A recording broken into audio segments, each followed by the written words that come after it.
Hello! There are so many of you with us live and very, very early, which is fantastic. So I'm going to wait about 20 seconds until I get a thumbs up from my trusty assistant, who will confirm that you can indeed hear me. Everything's looking good this end, which is always very dicey at the beginning of a session. But fingers crossed. And as I say, hello to each and every one of you in the chat. So many of you, so many questions, which is good. We will get onto those. And I'm still waiting. Is it happening? No, apparently it's not. It is this end, trust me. No, I am definitely live. Let me know if you can hear me live. There you go, you see, she's live. Everybody else can hear me, it's just you, Mike. Okay, I need a better trusty assistant. Okay, hello officially, each and every one of you. Right, we're going to get on with part 2 of our new series on planners, digital planners this week. Last week we looked at plain pages that you could print. This week we're going for it. So let's get on. If you don't know me, I'm Elaine Giles, long-time computer trainer, podcast host and YouTuber. I work with macOS, iOS and Windows, and with all types of applications. Right, we're broadcasting this in 1080p. That does not mean that you are necessarily receiving it in 1080p. So to make sure that you are, go down to the cog in the lower right-hand side and make sure you've got the red flash on it to indicate it's the best quality. It's very close to the like button, and we like it if you click the like button. You could, of course, also subscribe.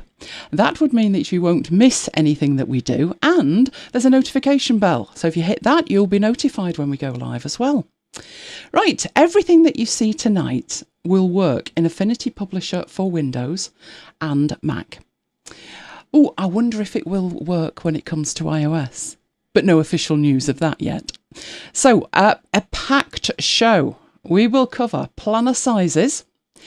We'll create a cover page. It'll be a fairly basic one. I will explain why, but it won't look basic. Then we're going to be looking at master pages for planners. Master pages are critical when it comes to planners because there's so many repeating elements. We'll be looking at spine discs or rings and decoration up the centre of a planner. Obviously you can put decoration wherever you like, but one of the main places to put the decoration is in the middle where the pages meet.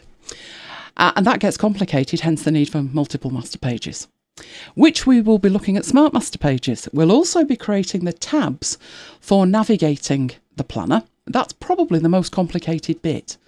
And it isn't that complicated. It's more a case of it just taking time, that it's mindlessly repeating work. We'll add interactivity with both anchors and hyperlinks. The two work together. Can't have one without the other, not in a planner. We'll then export an interactive PDF and we will optimize it.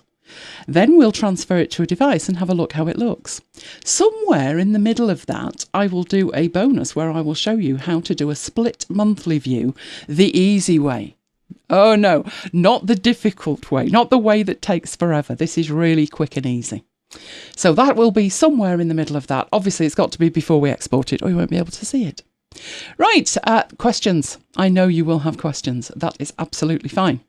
Please put a Q at the beginning. That will make it easier for me and give us a little bit of context. So if it's in relation to a dialog box, tell us which dialog box. That will make life a whole lot easier. We will then spend some time at the end in chat and Q&A. So Mike will be collecting the questions that you've got, and I probably will stop a couple of times as we go and make sure that everybody is following along with what we need. So this is designing an interactive digital planner in Affinity Publisher. It is not going to concentrate on the design of an individual page per se. We are now looking at turning the pages we created last week into interactive pages. So if you need to catch up on last week, last time we did creating the planner pages. So this was individual planner pages and it was the first session in this series. So it's now available on demand. Mike will put the link in the chat and that is the QR code on the screen. So last week we did have a quick look at this, but now it's important. Interactive, what do we mean? It's two things mainly. It's layouts and hyperlinks. The layouts are less significant than the hyperlinks. But if you want somebody to be able to automatically know how your planner works, it's best if it sticks to some rules and it's obvious. So if you think about an analog planner, a physical planner, it is pretty obvious how to use it. You've got January to December and you know that you turn the tabs over. So that's what we'll be creating with the layouts. The hyperlinks are what makes it work when you transfer it to one of the supporting apps. So what's an interactive digital planner? It's nothing more than a PDF, but it's a PDF with hyperlinks. The hyperlinks are in the PDF, but when you're in the Affinity Publisher end of it, you're dealing with two things. Hyperlinks, which is an instruction to go somewhere, and anchors, which tells it where to go. So I will explain all of that, but it's two things when you're working in Affinity Publisher. Right, in terms of the apps that support the PDF that you will create, which means you pick up a device and you interact with your planner, GoodNotes is the main one that I use. But there are a whole range of them. So Notability is also a very good one. If you're only dipping your toe in this water, ColorNote's a good option because it's completely free. Now, sometimes when something's free, it's not got that many features, but ColorNote is amazing. I would say the only negative with ColorNote is there's no version for the desktop. Having said that, with a digital planner, that doesn't matter because you're using a pen probably on a device. There's also NoteShelf, which is incredibly popular, and OneNote. Now, I mentioned last week that OneNote, not the easiest way to work with a planner. It can be done, but it's very much a manual thing. So although it can be done, and I include it because if you're at work and you only have access to OneNote, then it's an option, but it is very, very manual. But in terms of drawing over the top of a planner page, yes. But you have to take the planner pages out of the PDF and embed them into OneNote pages. So that's what really slows that down. So let's get going. First thing, planning the planner page size. This is a dark art, worthy of Harry Potter. There really isn't a right answer. It depends on the circumstances. It depends on what you want. So I would say, don't agonise over it. It's very easy to get lost in research because you don't want to start creating something and then be changing the size later. I appreciate that. But if you just answer some quick questions at the beginning, it'll be good enough and you will be able to create a planner. So first of all, do you want a single page where you're working portrait, or do you want it landscape where it actually physically looks like a planner with the spine up the middle? Now that's what I'm going for. So what I've decided size-wise is the following, for a few reasons. So it's two 10mm tall. I've got an inner margin of 12.5. I did try 15, it was too much. Taken together, that's 25mm in the middle for the discs and any decoration that I want. The width of a single page is 160mm. Which means that the 2-page spread is 320. Now, if you're working in inches, you can type them in millimetres, irrespective of the fact that your system is set to inches, and it will convert them for you. Now, the only issue is, the reason I've gone for those sizes is that I do not want, when I'm working with it, 27.12345 as a size that I'm supposed to remember and duplicate. I want the sizes to be 5s, 10s, divisible by 5s, divisible by 10s. It makes life easier. I've tested this to work on an iPad. I'm using GoodNotes, but as I say, most other inking apps are the same. I want to work landscape, so I've got 2 facing pages in Publisher with the spine in the middle. So the aesthetic is skeuomorphic. If you've never heard the word skeuomorphic, it's an Apple thing. It means where the digital version of something looks identical to the physical version. So if you think about a planner, you don't actually need tabs if it's digital. You could tap anywhere. But if it has the tabs, you automatically know how to use it. So that's what skeuomorphic means. After much trial and error, that works for me. Your mileage may vary. hence the message at the bottom. It could be completely different depending on your circumstances. That's a good starting point if you want it to look okay on an iPad. You don't want half of it hanging off the end. But, as I say, your sizes could be completely different. The principles still apply. So let's go and set that up from scratch. So I've got Publisher open. I'm going to File and New. And I have already set up here a preset. So it's not a template that's got any content in it. You have presets and you have templates. Presets are just saying how many pages, what size, etc. A template can have content in it. So if you're creating a planner for this year and then a planner for next year, it's probably a good idea to start with a template rather than just a preset. A preset gives you literally no content. And you're not going to want to create half of this again. But we will come on to making a template at the end of it all, because we can't make a template until we've actually started. So the preset that I've got has set a page width of 160, a page height of 210 and a DPI of 300. I probably don't need a DPI of 300. But the reason I've left it at 300 is, depending on the size of the iPad, depending on the level of retina-ness you have on your iPad, it's better not to be able to see the pixels. So I've left it at 300. I will be optimizing this before I transfer it to the device. Because one concern would be, the bigger you make it, the more DPI and the more images that you put in it, the file will be huge. Possibly even too large to sell on one of the marketplaces. But you can fix that. I'm using millimeters. I know some of you are not. And I've got a question. Wouldn't it resize to fit the device by ratio? It probably would, but you're going to end up, depending on the ratio, with a bit like when you used to see slides on a projector that weren't widescreen and the projector was. You're going to have these big bands at the side or the bands at the top and bottom. So that works with a very small margin. But if you want to change it to something different, that's absolutely fine. It could be that, you need much longer pages for something, in which case just change it. I'm working to what will work for most people. So I'm set to millimeters. I am set here to portrait because they are facing pages. I've set my image placement policy to embedded. I always do. I'm not concerned that the file size will be huge of the Affinity Publisher file. I'm much more concerned I will lose something. So I set them to embedded. We will see as we start working with this file, it will start complaining and it will start saying, oh look, there's a lot of stuff in here.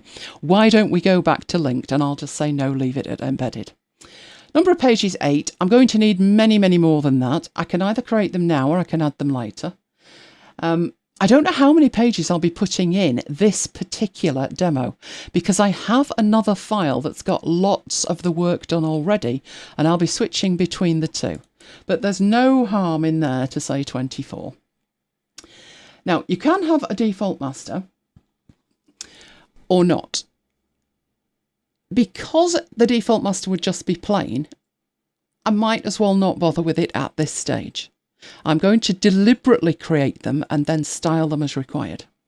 Have got it set to facing pages, have got them arranged horizontally, I'm starting on the right because I need a cover, and I've got it set to RGB 16 because it's going to be digitally output.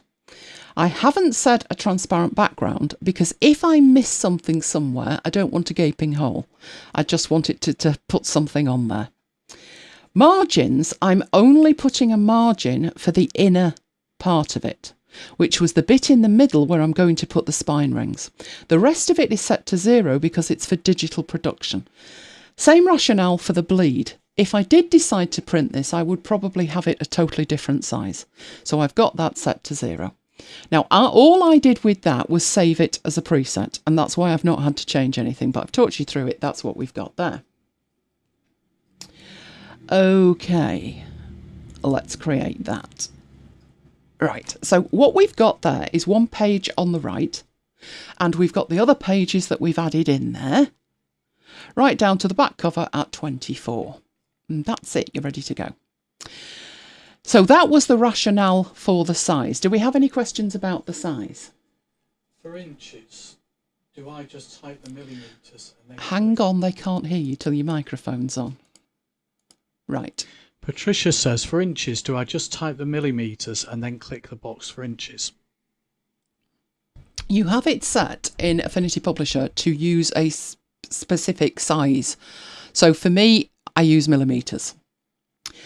I could have typed something else in, so let's get back to it and go into there. I could have typed in here, instead of millimetres, let's say 20 centimetres. And when I tab out of it, it converts it to the units that are my default. So you should find that when you type something in millimetres, because yours is set to inches, it will just automatically convert it for you. So 20 centimetres is 200 millimetres and it's converted it. Do we have anything else? No. Right, okay. So it all depends on what you've got the thing set up to. And we don't need another file, we've got one there. Right, so because we need something just to get us going, don't we? Let's make a cover. You might learn a couple of tricks with something that you can do in Affinity Publisher that you're unaware of. I've seen planners that have a lovely striped cover. They look like, we call them Everton mints in the UK, black and white stripes. We could fiddle around, we could get shapes and we could put them in. If you were with us last week, you should know what's coming. We don't want to do that because then we've got to duplicate it, which we can do, and we can even power duplicate it. But if we want to change things, it gets messy. So let's use a table. It's really simple. So clicking the table tool and drawing a table. Now I only need this to have one column. Now obviously that's not fitting the entire screen and it's probably got too many lines. 10 or 11 is reasonable for a planner, but obviously that looks completely wrong. But all I need to do is position it. So I've got my green line vertically, red line horizontally, and use the corner bit here to stretch it out. And I now have stripes. I need to go into the table. Oh dear, mouse is acting up yet again. Do you know it only does this in live shows? It doesn't like me going live. So I'm holding the command key down and I'm selecting alternate lines here. Then all I need to do is go into the table and in the fill option, now this is not for the entire frame, table frame, it is just for what is selected, and go into the fill in there and fill half of them with whatever colour. Now you can make it grey, black just looks really good. So now I've got a cover. It doesn't matter that it's a table and I could click and I could put some text in it. I've got a cover. Now I want to put on my cover something that just says my planner, my 2022 planner. A couple of options. If you go for a rectangle and you put the rectangle on and you then decide that you would really like that to have rounded corners, then you'd need to get rid of it. So I always start with a rounded rectangle. Rounded rectangle is your friend because you can decide how you want it to look. So drawing it out or attempting to draw it out while the mouse takes a holiday. There we go. This bit means I can make it square or I can take it in, and that way if I change my mind I don't have to redesign anything. But it's even better than that. So I'm going to take it out and make it square. And let's get it sort of in the right place. Oh, you really are not selecting things nicely. But I will beat you into submission, it will happen. Right, so that's where I'm going to want this to be. At the top, I have the option for corner. Now, we know in there that if I set this to a particular degree, so I think I had one of them to 25, but what you're doing is you're rounding the corner. But you are only rounding the corner because you've selected rounded corners in the corner type. So if I click the drop down on there, there's a whole range of others. You can have none, which makes it square or rectangle. You can have straight corners, which just cut them off. Now there's no difference until you apply some degree of percentage to it. So, you know, obviously it gets really silly. But if that's what you want it to look like, it's a really quick way to do it. So I think I had mine set to 25, but I did not have that one selected. So back in here, you could have it as a cutout, or you could have it concave, which looks really nice. Now I'm thinking 25% is far too big, so let's take that down to 15. That's better. Okay. Right, so we've got that. And then it's just a matter of putting some kind of fill in that. So what have we got that would look reasonable? I think I made mine bright red. And we got some gradients. We've got a nice gradient. No, not really. Not really. So let's just put a nice bright colour in it. I made mine red, but I did put a gradient fill on that. And then it's a matter of putting the text over the top. So I'll get some text there.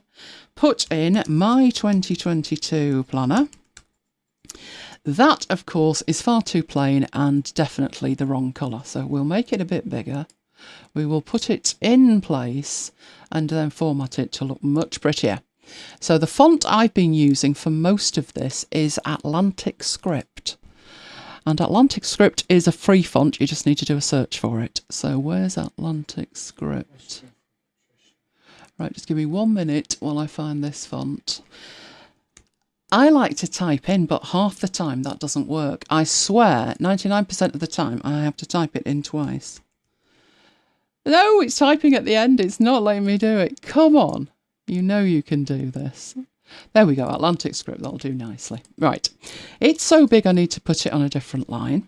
Now I need to centre it and I need to change the spacing between it here, which I can do with this. So that looks about right, which means I could probably have it a bit bigger, but I am just going to put that somewhere near the middle. And I would probably make it white. Oh, it's moving it again. I'm going to have to find out what app I'm running to go live that this dislikes to such a degree that it upsets the mouse. But there we go. We have a cover. Right. Microphone is open. Off you toddle. Could you show the presets you've selected, please? My view looks different. Okay, is this for the size of the document? Doesn't say, but it was only posted a minute ago. Right. If I go into new, you won't be seeing that because these are my presets. What you will be seeing under presets is in the print, the press ready and the photo and the web and all of those, they will be identical. So what you need to do is, I think I picked print. So I started off in here, but I clicked custom at the top. And that is what added a custom preset into my presets. And then I configured the rest of that how I wanted it. And at that point, I've got my saved preset. And then I gave it a name of planner. So let's say in here, we wanted to change this to be square. So let's make that 210. So it's 210 square. If I then hit custom, it will save it as unnamed. Everything that's in here will get saved into there. You can see the size underneath. What you can then do is rename it. So if I wanted that to be square planner, I can now come back and choose this and I don't have to set up everything in there, which is what I did with this one. So if I click on that one, you can see it's 210 by 210. If I click on planner, it's 160 by 210. So you will only see in your presets what you have created. I've now got two. You saw that one had already been created, and this one I've just created right now. So that's why yours will look different, because these are your presets. It's exactly the same when you go into your templates. So I've got stuff for MacBytes. I have blank documents. And I've got photo books as well. Again, they will be totally different to yours because they're my templates. They're custom. They're not only custom to me, they're custom to this particular computer. So if I move to a different computer, I'd have to reconfigure all of this. There are ways that you can take it with you, but in essence, each computer could be set up completely differently, even if they're all mine. She says she meant studio presets. Studio presets. Is this in what? In the view here? Studio presets. Again, you start off, you don't have any studio presets. So a studio preset is a collection of studio panels, those being all of the studio panels that you can have. You will open the ones that make sense for you to work with and close them when you don't want to work with them. A studio preset is a collection of panels that are open and in a certain location on your screen. So you can see I have a basic one, I have a clean install, and I have working with tables. So working with tables shows me 2 panels dedicated to tables. But if I'm not working with tables, if I'm working with a book layout and tables are like, maybe I've got 1 somewhere, then I wouldn't use that one. The clean install is for when I do training, and my installation of Publisher needs to look like it's literally just been installed. So the first thing I do when I set up Publisher, when I install it, is save a studio preset as a clean install, and that way I can switch back to it. Okay, hopefully that answers that question. But this all depends on how you want to work. And again, these are per machine. So it's a good idea to create them. It's an even better idea to document them so you can have them set up on multiple machines. It would be great if your Affinity account would enable you to synchronize all of that lot. But at the moment, it doesn't yet. Right, okay, let's move on from that. So we're going to come back to that cover because there's something missing from it at the moment. What is missing from it is it doesn't look much like it's part of a planner at the moment because it's not got the rings. But I'm going to come on to that. So let's get back to the pages. And at the moment, I don't have any master pages at all. Before I go any further, I want to make sure that when I'm working on these pages, I do have something that will help me work. So this blue line is the margin that I have set up. That's going to have the discs in it for the spine, and it's going to have the decoration in it.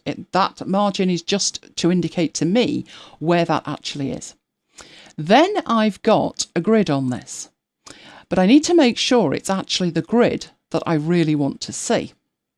So if I go into View and I go down to the Grid and Axis Manager, eventually it'll come up. Have you opened somewhere else? Like on another screen? Oh, you have. There you have. Right. Let's drag that back on. Okay. At the moment, this is saying Show Grid. You may get to it and it may have the tick not in the box and it look like that. Right. You put the tick in the box to actually show the grid. But what are we actually looking at here? Well, in the basic, it will show you that there is a spacing of 10 and divisions of 1. And now we've got big squares. They're too big. I, again, have worked with this for quite a while, and 5mm is better for me. So all you would do is go in there and put 5mm. That gives you smaller squares. This was what I was meaning when I was talking about the size of it.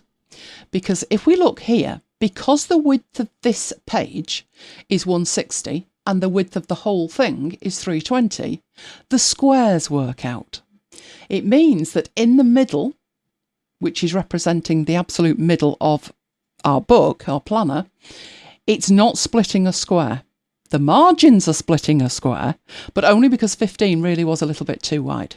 It leaves you much less space to put content. But taken together, they are 25. So 5 works well for me. If you wanted, for example, a 6mm grid, then you can go in and put 6mm in.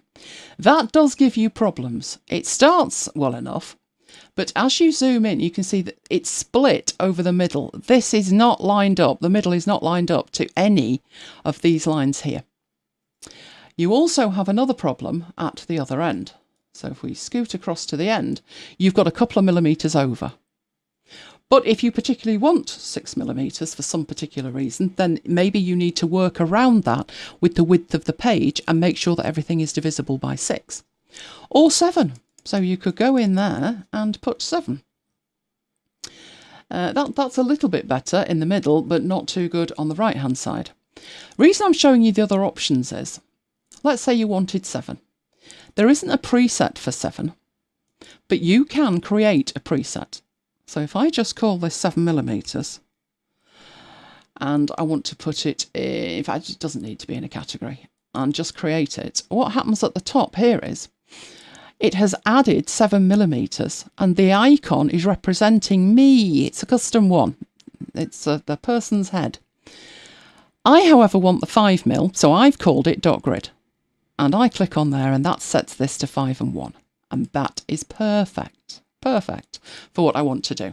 So as I'm working through here, you can see all of these pages have this default set. So I've only actually changed that one. So it would now be a good idea to go and create a master page. I'm just going to call this basic grid. All right, let's put that on. That should ripple through. 12.5 over here, 0 everywhere else, and OK. And on my master page, I will make that have the right grid. So I'm going back down to here. I'm going to choose my dot grid. I can see it. It's lined up perfectly, no problem. Right. I've got a couple of options when it comes into all of these pages, right? Because it's a planner, I'm going to select them all. This could give us problems down the line, actually. What to do? I could apply the grid to it, and that would normally be the great thing to do. I think it'll sort itself out down the line, but at the moment, let's just apply. We'll apply that to the first couple. All right, that's a way to get the right grid. All will become clear shortly why this is a bit of an issue. But we've now got a custom grid. So on this page, with our custom grid, we need to think about the master pages we're going to need for the contents of this. So I'm going to now open up a file that's it's nowhere near finished because it's not got the mail merge stuff in, but it does have things in it that we can work with. So let me go and get that file, which is master demo with embedded images. So I've already embedded a lot of images in this. The file is quite large, so it could take a couple of seconds to open. I think it's having a think about it, unless the mouse has got other ideas. No, I'm sure it's trying. There we go. So slight difference with this one. It's got lots of pages in it. It's got lots of content in it. It's also got multiple masters in it with different things on them.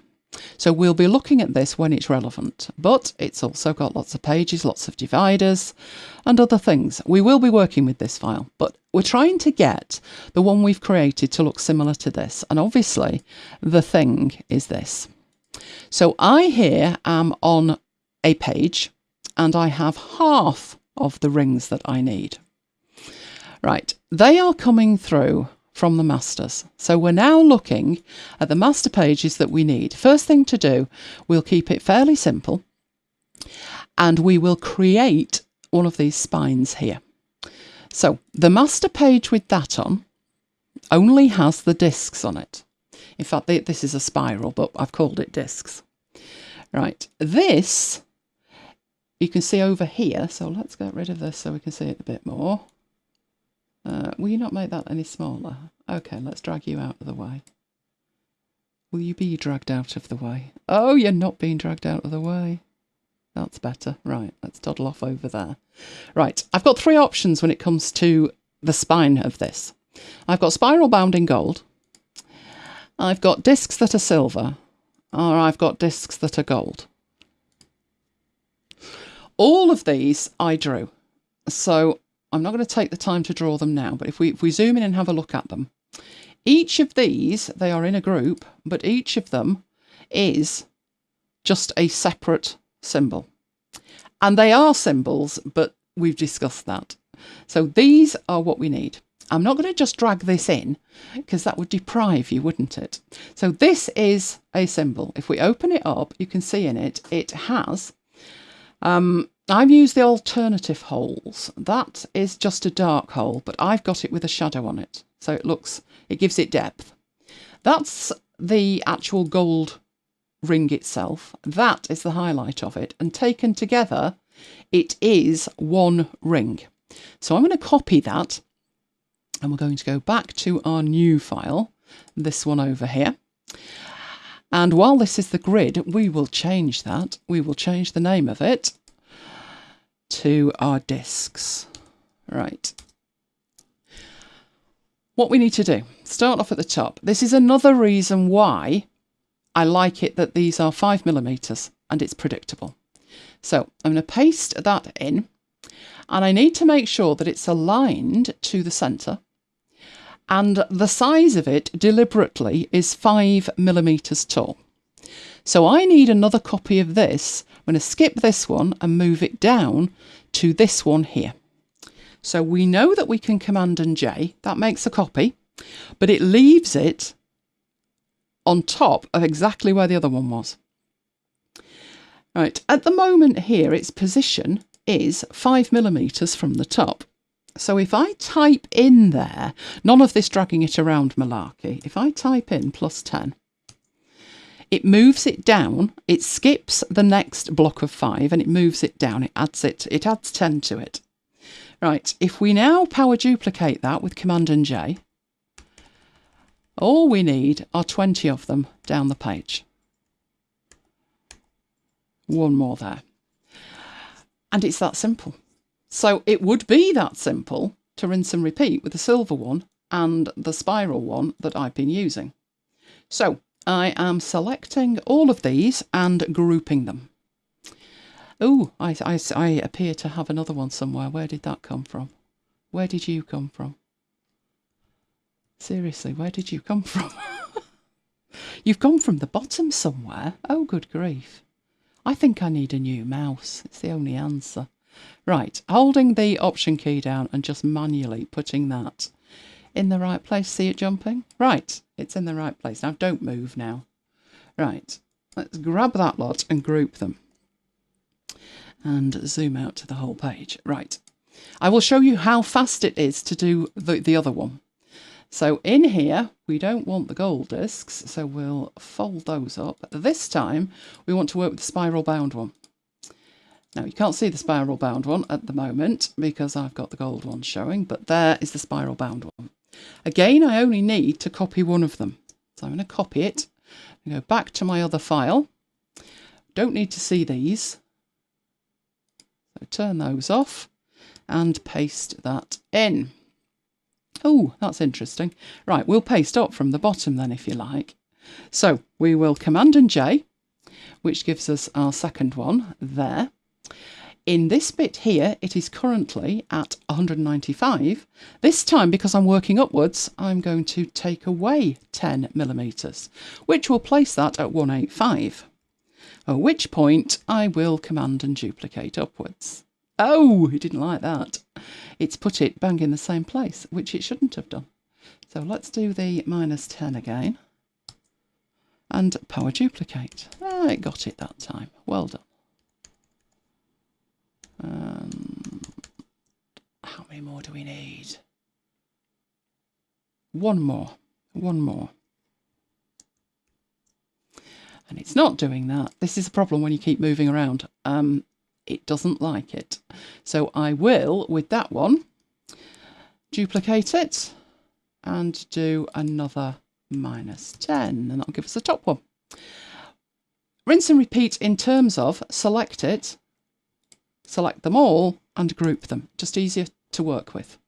Right, this one is the spiral and this one is the discs. And the discs are gold. I won't bother doing the silver one. Principle is identical, and this is the one that we are working with. Right, we've got the discs sorted out. The next thing with the middle is to sort out the decoration. But before we worry about that, let's have a look at this. We know that we've got a planner and we know a cover. We would like the discs on there. So let's just apply that master then. So if I drag and drop that onto there, good but no t-shirt. Right, what on earth's going on? Well, what's going on is that we have, let's just go into preview mode. We have a table and we put the black fill, but we didn't actually put the white fill. We didn't need to put a white fill because we had a white background. But now we've got problems. We can only see half of this. So let's do the table thing properly. let's get the alternate rows there, go to the table panel and fill them with white. And that will multiply the problem in one way. We now can't see them at all. So the rings have vanished completely. But that's because when you apply a master, it automatically applies behind all of the content. So if we look over here, we've got the text, we've got the shape, and we've got the table. Like that. I can then group that because that is in essence my cover. The discs are underneath. They are represented as being contents of a master page because of the orange stripe up the side. We can move that. We can just drag and drop it and put it above it. Or in other words, we can put the group underneath and this comes through. Apparently, I've got 2 rings. There's always one, isn't there? Right, what can I do about that? Well, it wouldn't matter if this was applied to all of them. You can see it is actually applied to all of them, and this is the offending ring. But because it's on a master, we can go into the master and find which is the offending ring. Ooh, hard to say actually, isn't it? I think it's that one. There we go. All sorted. And ripple through to the rest of them, including the cover, where it's now in the right place. But I'm still not happy. I'm not happy because no matter what I do with the number of bands on this, and looking at it, I'm beginning to think it needs an extra row because I'd like the bottom bit to be black. And I can do that. I can insert a row. That gives me an extra row. Pull this up so they're all going to be a little bit smaller. And this one, number 11, is going to be black. So it starts with a black fill and it finishes with a black fill. Right, like that. But the rings still aren't lining up properly, which is easily solved. It's only the cover, so it's only the one page, and it would look much better if we look back with this one, what I did. So let's get the cover page. The stripes are next to the margin. This bit here has a black background and it looks much better. So all I need to do is to move that in. It will snap to 147.5, which is 160 minus 12.5. That gives us this. All I have to do is to put a black shape behind it. Obviously that is not black, it is red, but it will be black in a moment. Right, it's black. At the minute, it is on top of the group, which is the cover. And I need to put that underneath there. And now we have a perfect cover. Right, so cover sorted out. You can take that as far as you want. You can have lots of different options. You can even buy images that are these rings rather than draw them yourself if you want to draw them. Right, let's have a look. So, master pages, discs, alternatives, decoration of the spine. Right, I'm going to fold this up. We're concentrating on master pages. I'm going to make a new master page. I want this to be very similar to the other one, but this is the decoration. If you want to be precise, it is the spine decoration. Okay. Now, let's have a look at that. I need to go into there because this has a different layout than this, and I want it to match that. So let's go into our view, and we will apply the saved setting, not the baseline. Come on, view, grid and axis manager. And we want our dot grid, which is 5mm. Perfect. All we need to do then in the middle is to decide exactly what you want. Do you want it to match? Do you just want some kind of thing in the middle? Or do you want... some people have lines in it, some have a pattern in it, some have flowers in it, some just have a colour in it. So make a decision what you want. So if it's just a colour, then you can grab a shape tool, so the rectangle, and draw that out. and then give it a colour. Now, I suggest something a little less bold than that. So take it down to sort of like it's an accent colour. So if it's just a colour you want, it's as simple as that. Obviously, you're going to have an issue with this as you come to apply it. So let's look at pages 2 and 3. What we want is to have the decoration behind here. So if we grab this and we apply it to that page, we lose the rings. Now you can apply multiple masters to a page. I try and avoid that as much as possible. My rationale is I'd have to keep track of what I've got applied to where. So the trick I use to give me a little bit more flexibility would be to make a third master. So I'm just going to make another master page. This is going to be, you can call this whichever way around you like, but discs with spine decoration. So this one's going to be both. Okay. How on earth do we make it with both? Well, we can apply the spine decoration to that master. So we've applied a master to a master. That is called a smart master. The next thing to do is to apply the discs master to the discs with spine. Oh dear. What happens by default is when you apply a new master, it wipes out the first one. So let's clear the masters off that and start again from scratch. Right, nothing applied to it at the moment. I'm going to apply the spine decoration by dragging and dropping, but then I'm going to right click and I am going to apply master to pages. Why is that different? Well, it gives me the option to replace the existing, and I don't want that. I want you to add it as well. So what I would like you to add, we've already got the spine decoration, add the discs to it. And that should give me both, one on top of the other. Where have you disappeared to? Oh, crying out loud, what's the matter with you? You know the thing, it worked perfectly in rehearsals. It really did. Right, come on. Apply a master to the pages. I don't want to apply that master. I want to apply the discs master just to this page. Current spread. Current spread is what I want. Oh, for crying out loud. Let me show you that it worked. In this one. Right. In this one, I have my discs. I have my spine decoration. I have my discs with spine decoration. They are both there. It worked. Right. Something's not good. Something's gone wrong with this one. Let me clear everything and give it one more go. Right. Let me see the pages first. What on earth's it done to the pages? Right. Let's have a look. They've all got the spine on them. That one's even got the right thing.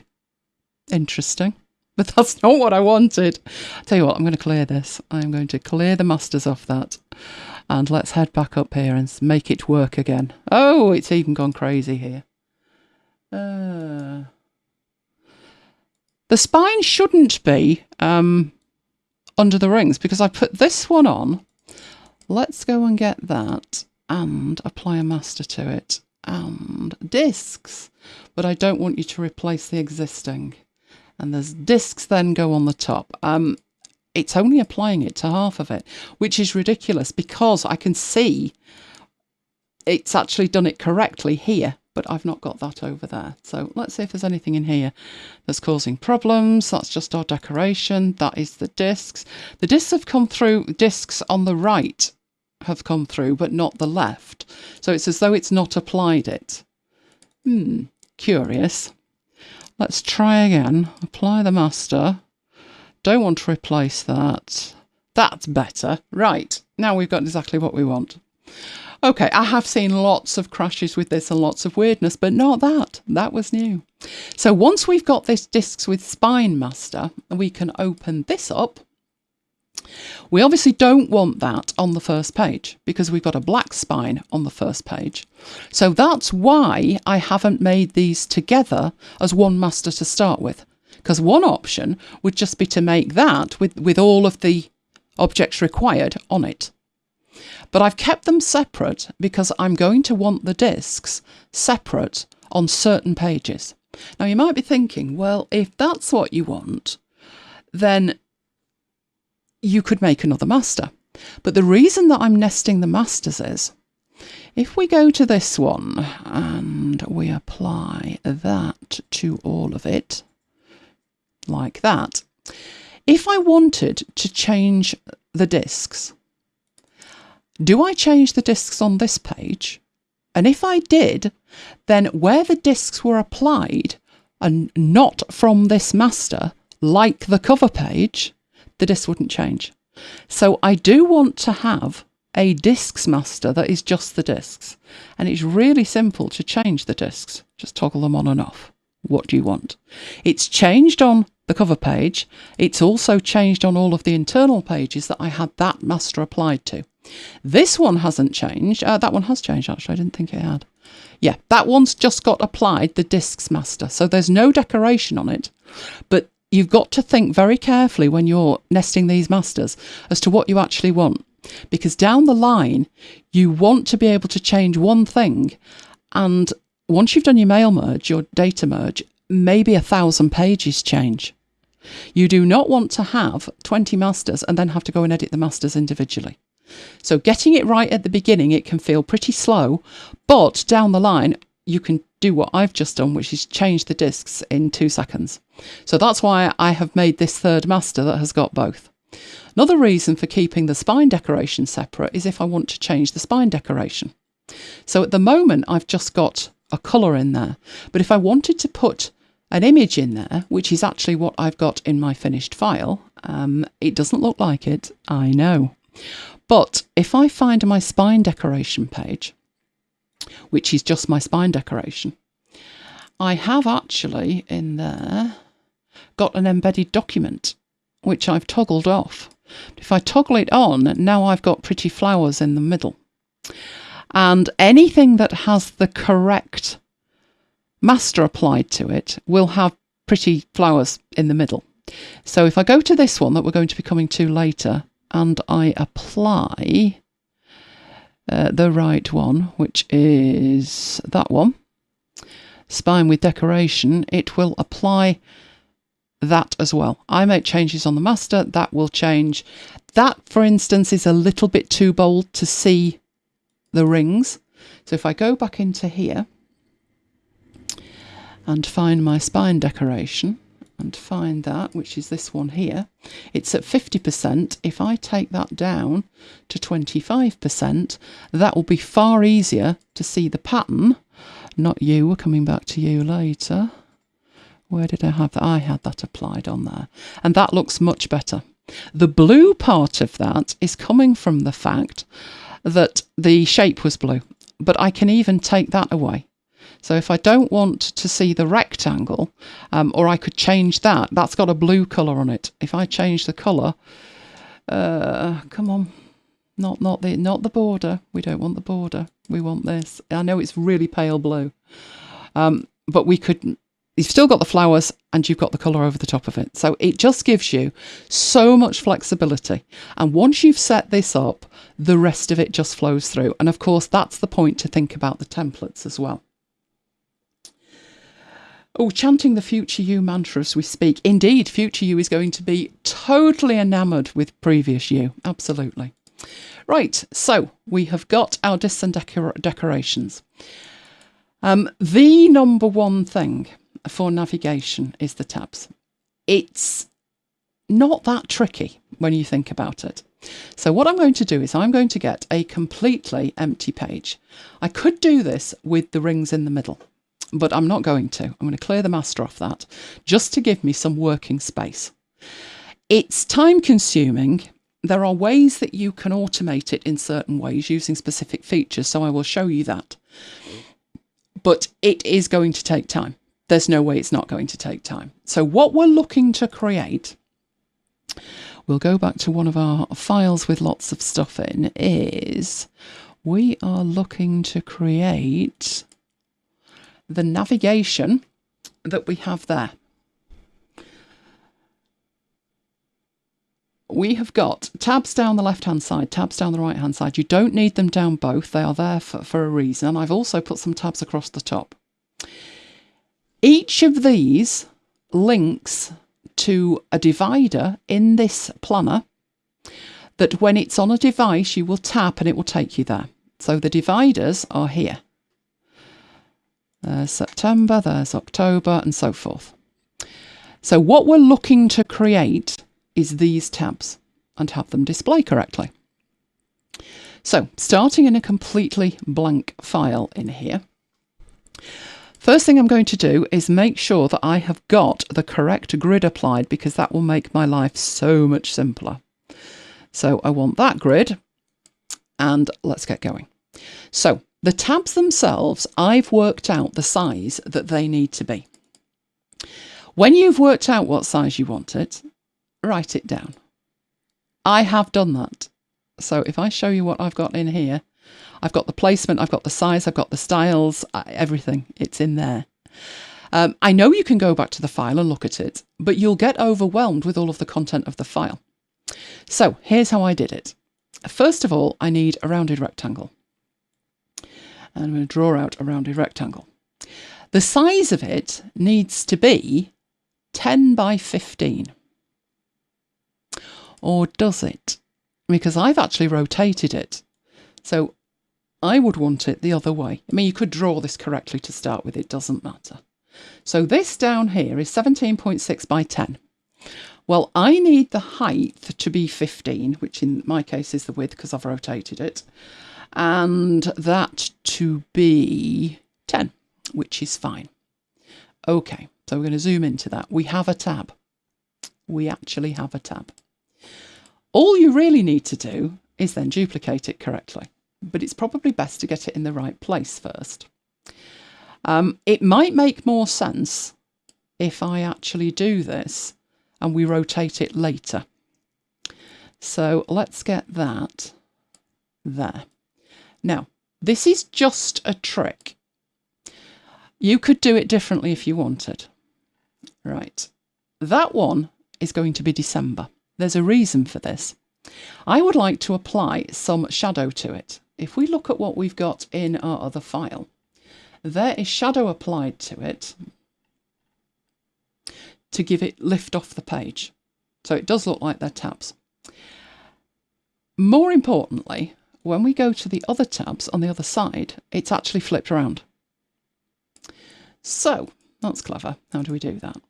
So I've just got a shape on here with a fill in it. I'm going to put an effect on it, and it's going to be an outer shadow. And let's just apply it to it. And the settings that I had for this, I think, I don't want it blurred. Right, the settings I had were 2 and 2, I think. 2 and 2.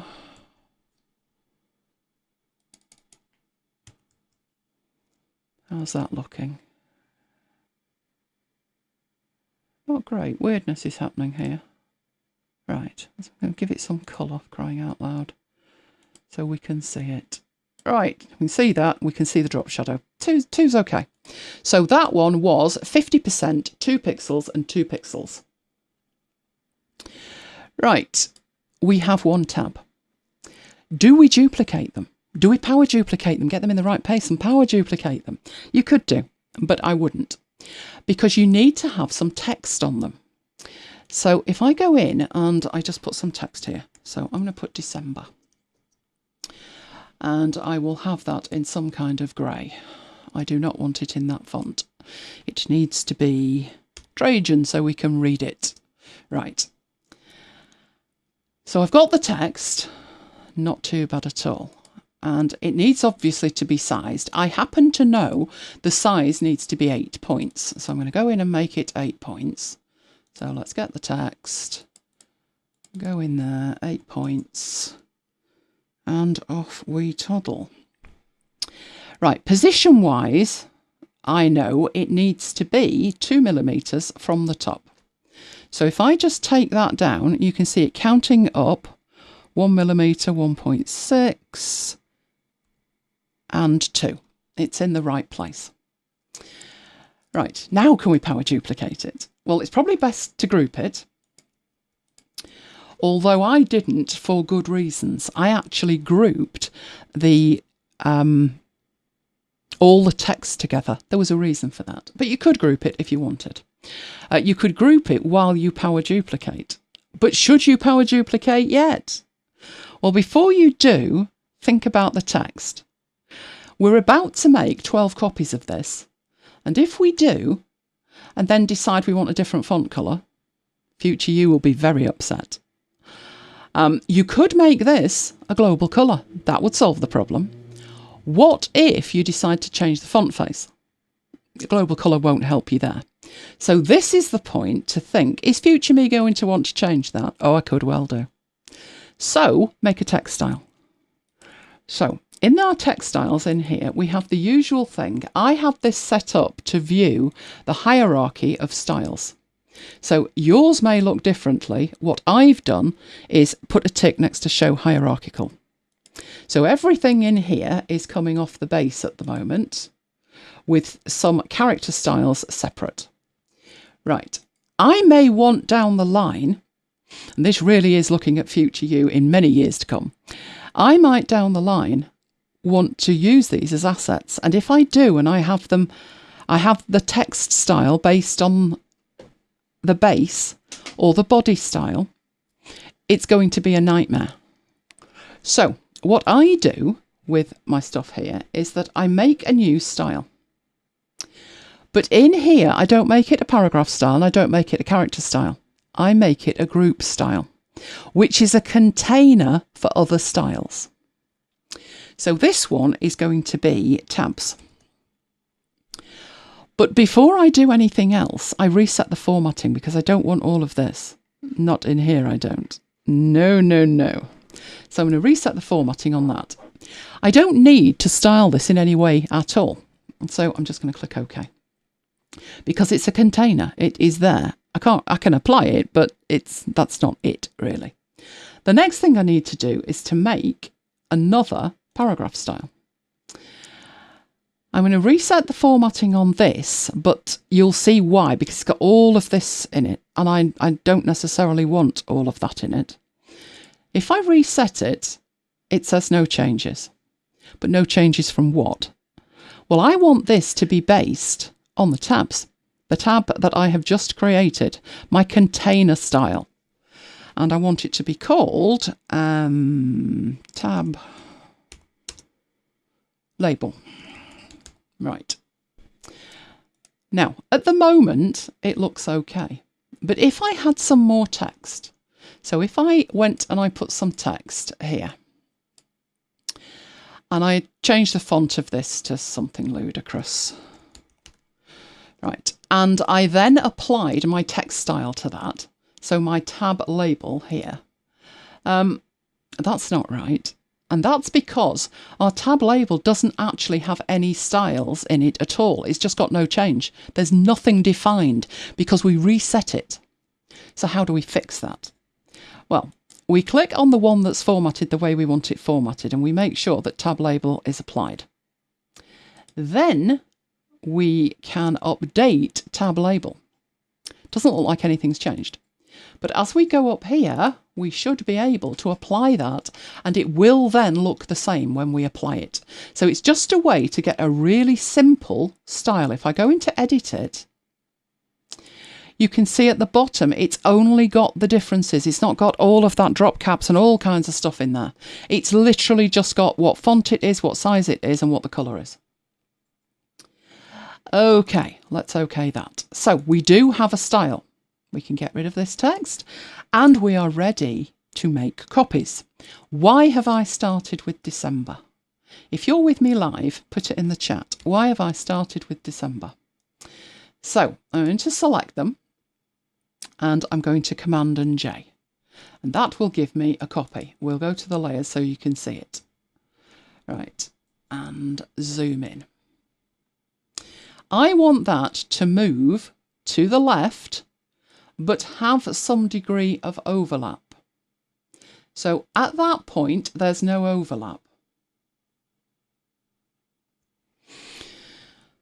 I need to move it back by 1.3. So I'm going to just move it back and you can see I'm getting 0.6789, 1.3. I've moved it backwards.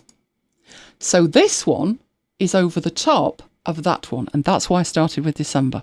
If I start with January, then they're the other way round, and my shadow is incorrect. Obviously, I then have to go in there and change that. But if we want to power duplicate this, now might be a good time to just duplicate it. Depends what mood it's in. All right, let's grab these two. And are you in a good mood? No, you're not in a good mood. So I'm going to do it without clicking away and doing all of the explanations. Otherwise, we will be here all day.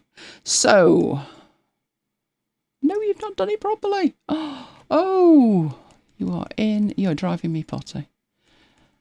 Right, this did work before. It could be that I need to group them, but it should work. It should work. But never mind, we've got rings. Right, so I would carry on doing that. So make sure that we can see it. Let me group it and see if we can do it if we group it. But we'll only have to ungroup it. Right, you in the right place? Oh, now you're moving all over the place. Come on. I think that one is in the right place. So Command and J. Move it so it touches it. Which is there. I do believe that. In fact, that does not look right. No, it doesn't look right. That's right. And then move it back 1.3. Are you going to do this or not? You are. No, you're not. You're not doing it properly. Okay. It did work when I did it before. It's obviously in a really bad mood because I'm sharing my screen. But this is what you do. This is the point. You can duplicate it. You obviously then have to go in here and correct these. So putting in November, putting in December. October. I'm losing the will to live here. Right. October, September, and so forth. That is what you would do. Now, I'm not going to sit here and do all of this. You've got the gist of it, right? That is how you do it. But you then have other things to do, which I will do with this. In fact, I will copy and paste in one that's got the correct colours in. Okay? That is how you do it. Once you've got them, I would create a group of January to December and any spares you want and flip it round like that. Then I would put it in the right place. Now, the right place is going to depend on your measurements. And I decided to make it -4 from the edge. So I've got that selected and I'm moving it that way. And if you could see the middle bit of that, it should be telling you -4. So when it goes from 4.1 to 4, you can see 4 millimeters is my gap on this side. I will be covering up the rest of the tabs with the content. Now, the other thing you're going to need to do this correctly is you're going to need to flip these tabs the other way around. So I could do it with these, but it would probably be better to do it with a set that I have in here. I think they were on a page of their own. They could well have been on a master of their own. Where were they? Not in there, apparently. Right, but there's my tabs. So I'm copying my tabs from there. Right, and let's paste them in here. Oh, bang in the right place. Look at that. But you can get away with these. You've got two options. If it's August, what should this look like if you were on the August page? And it shouldn't look like that. It should look that the August tab was at the front. So you can select the August tab and you can bring it to the front like that. And that would indicate that you're now on August. It's subtle. A better way of doing it, so I'm going to undo that. A better way of doing it is to have a second set of tabs on the left-hand side. So we need to group these, which are already in there, and there's the labels. So month tabs on the right. Copy that, the whole thing, and paste, and then move it over here.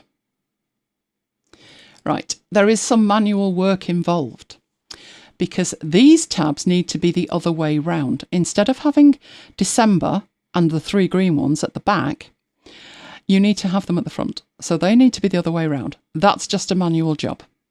So in here, I would change the name of that to say left. And trust me, this is as complicated as it gets. And I would go into the tabs themselves and I would just literally move them around. So if I drag January, this is easier done on a screen that is not tiny for broadcast, put that actually behind the extra 3. So that one would go right at the end. And what I'm doing with that, please tell me you're in the right place. You're not in the right place. Where's January gone? Oh, January has vanished. It's there, but it's vanished. Let's try again.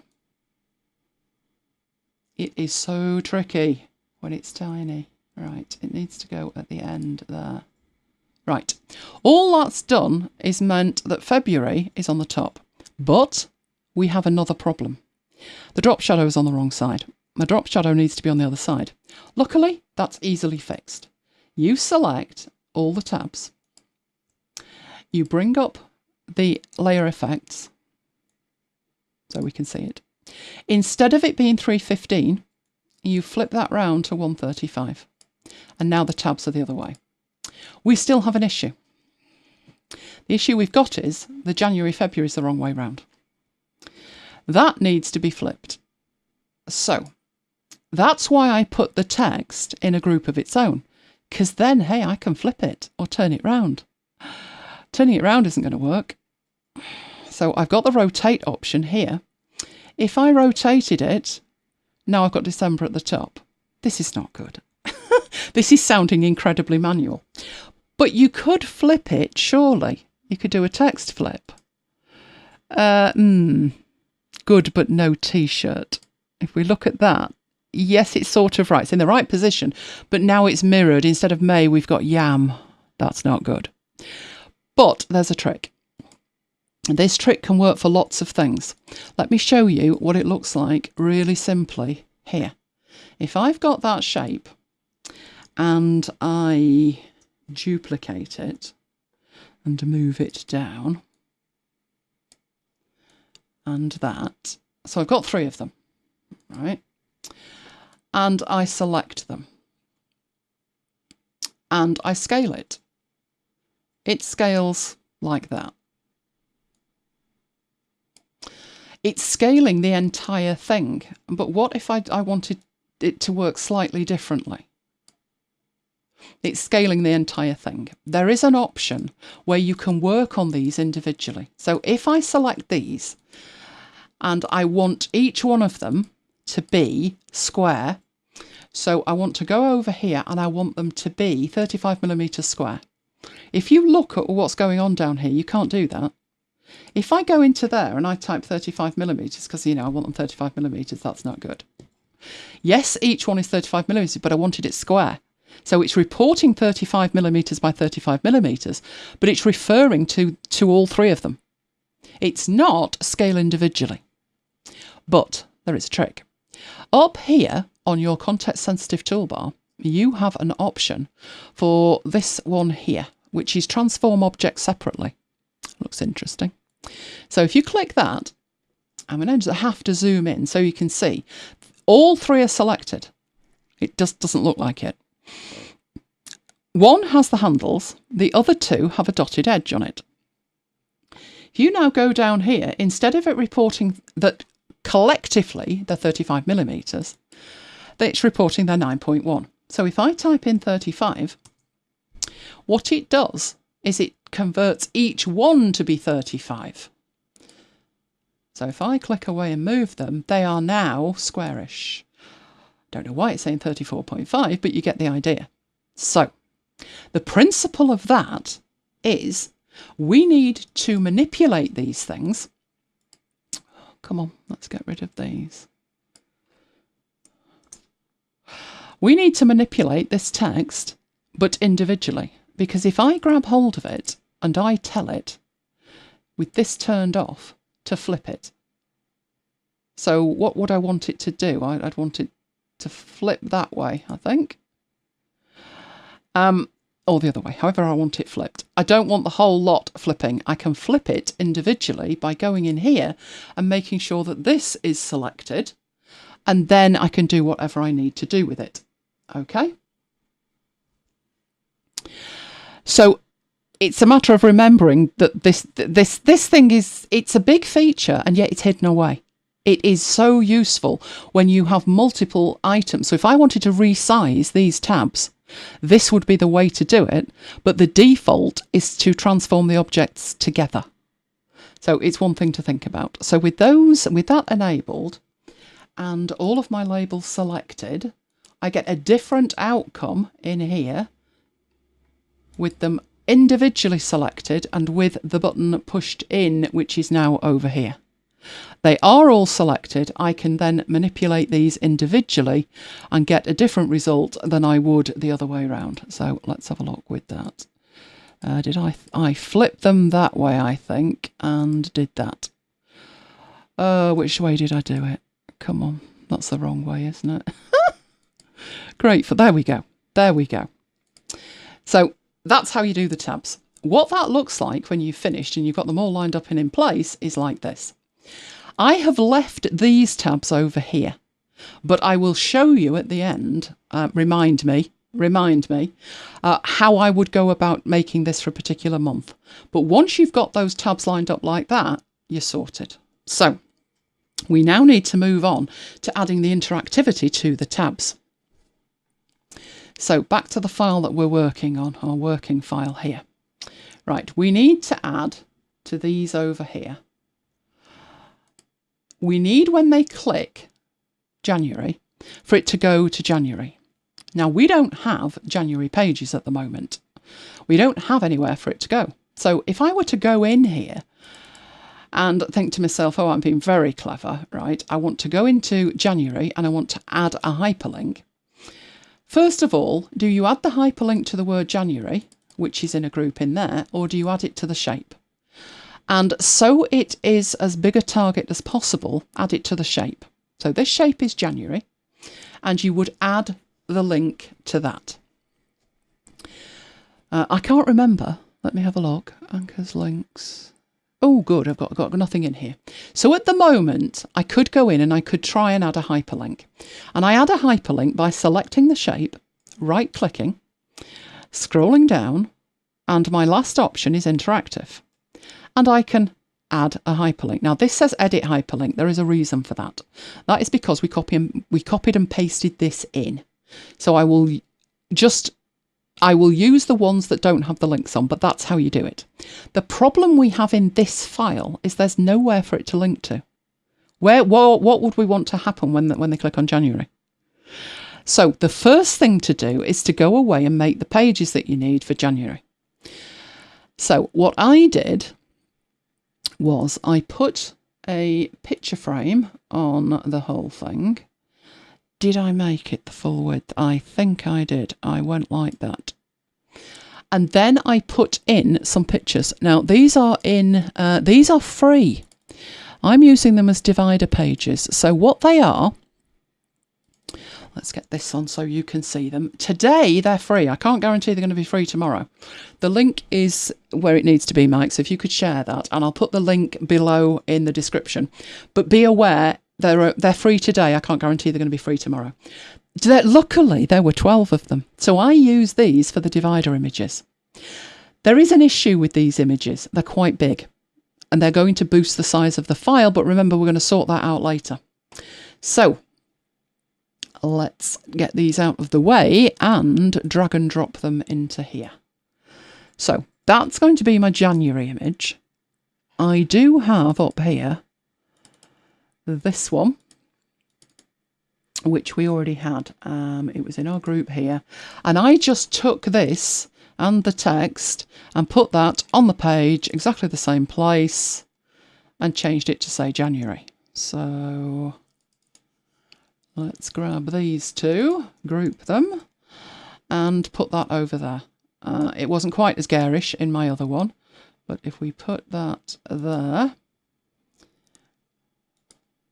Right, we do have an issue, and that is, even if, when we finish, we want it to look like that, but we'd like the rings on the top.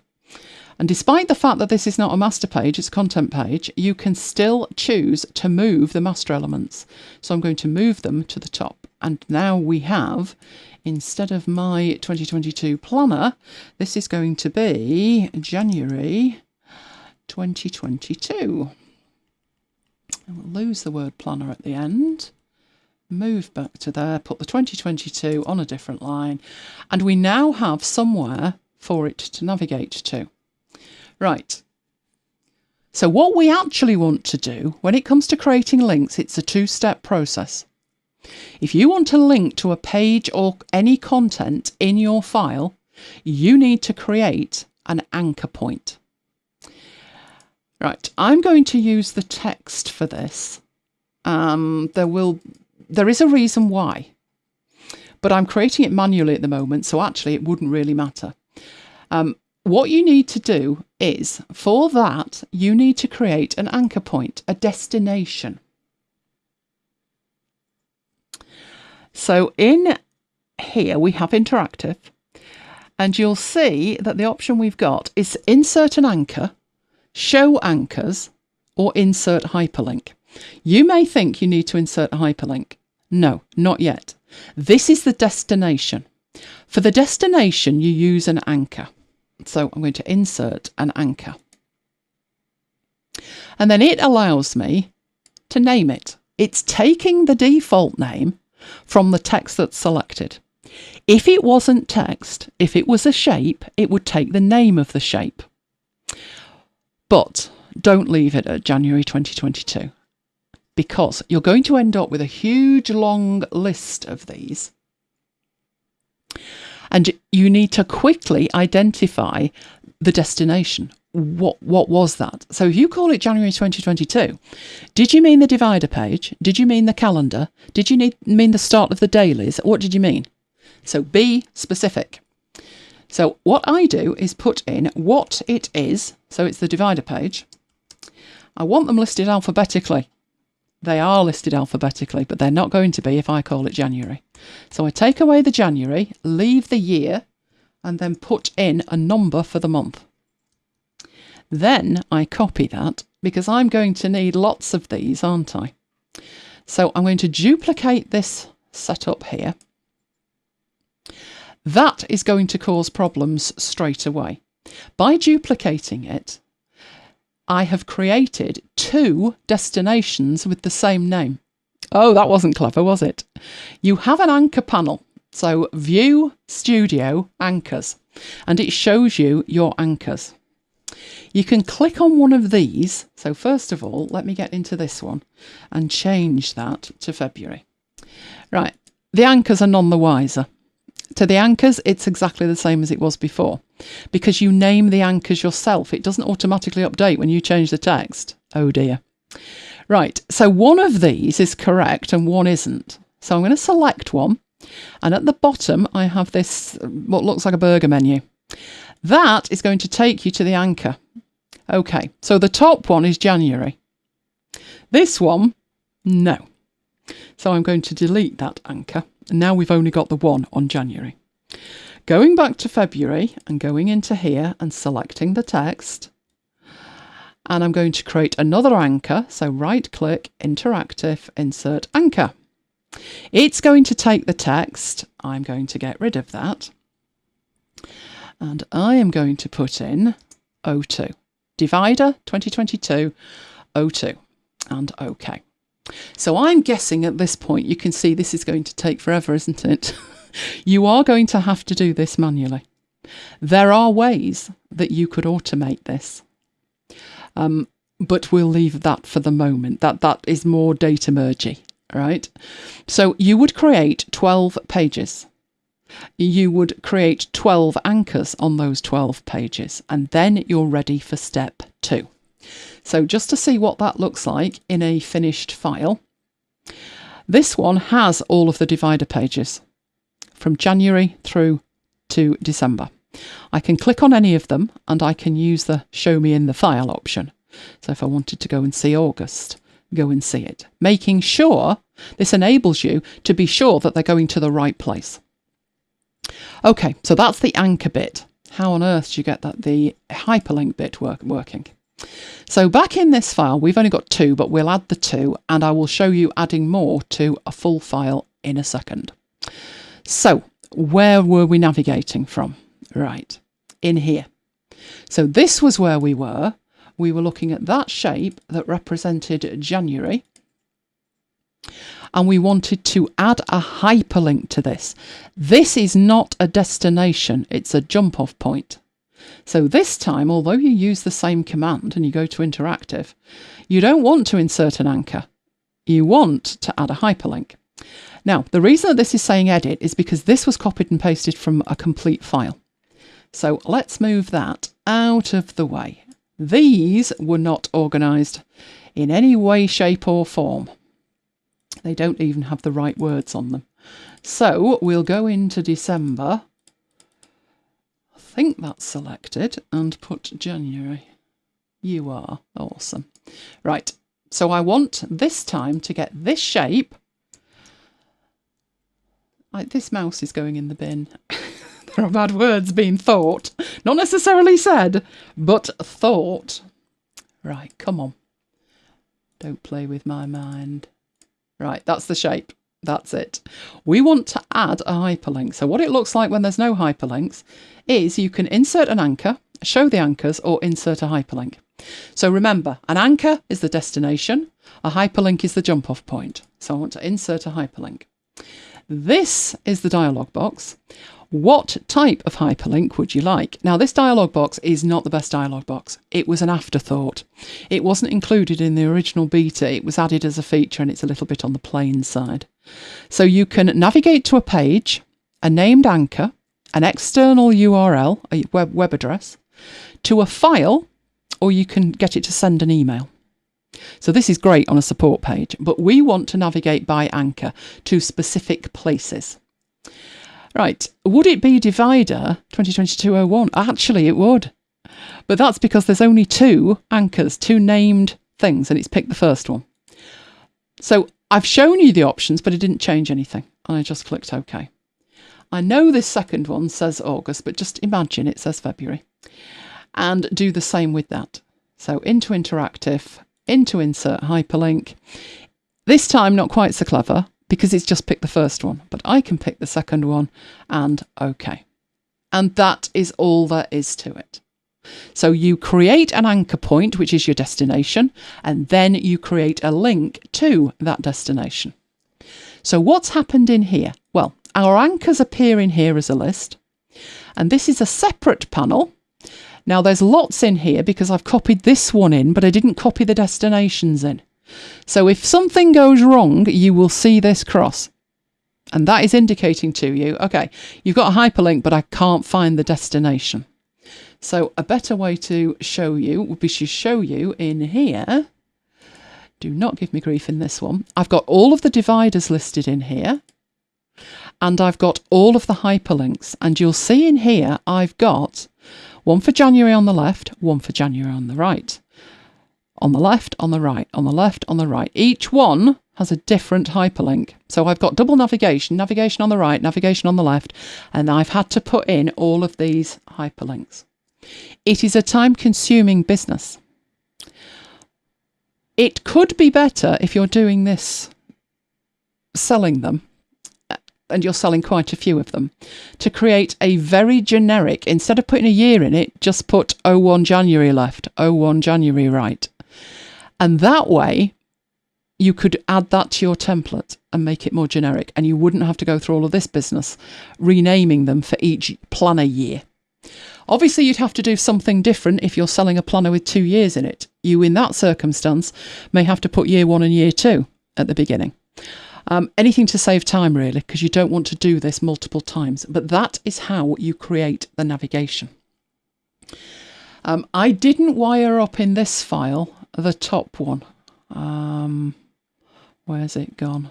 On that one there. I did not wire up these yet, but I will do, because we're working towards having a file that's got 2 years worth of daily spreads in it, 2 years worth of weekly spreads in it. Obviously, this is all waiting for the data merge. And we would put in these pages as well. But that is how it's done. And yes, it can take some time. I have seen planners that are available that have got multiple years in them, with multiple goal pages, project pages, calendar pages, and they've got over 5,000 links in them. Obviously, you're going to want to automate the production of as many of those links as possible, but there are times when you're going to need to do this manually, and that is how you do it. Okay, let's have a look what is coming up next. Right. Okay, we're nearly ready to export this. But I did promise, so I'm going to get this out of the way, I did promise to show you how to do a spread like this. Why this might be considered to be more tricky is that you want a monthly spread. It could even be a yearly spread, but you've got to avoid those rings in the middle. Now, we've already seen that you can do that by putting something on the right and something on the left. But this is a table. So we'd like a quick way.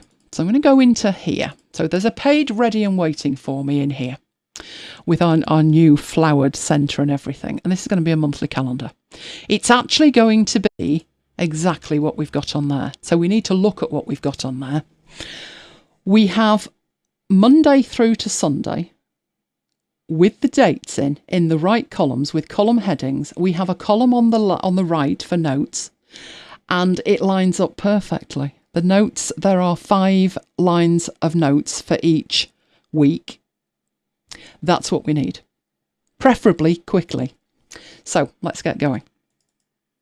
Right, we have assets. If you don't have assets, it's not that difficult, but the asset that we have is incredibly plain. So we have in here, let's fold our pages up, we have months with a Monday start. So that'll do nicely. It's August, which was a Monday start. Not only was it a Monday start, the first was a Monday as well. So that I'm going to drag on there, if and when it lets me. There we go. This is what we used when we created mini planners, mini calendars. We did that. We had the month at the top, and then we rinsed and repeated, and we created a 12-monthly view last week. We want to do something wholly different here, but we can start with exactly the same asset. So once you've created these assets or bought these assets, you don't ever have to reinvent it again. You just carry on and use it. Right.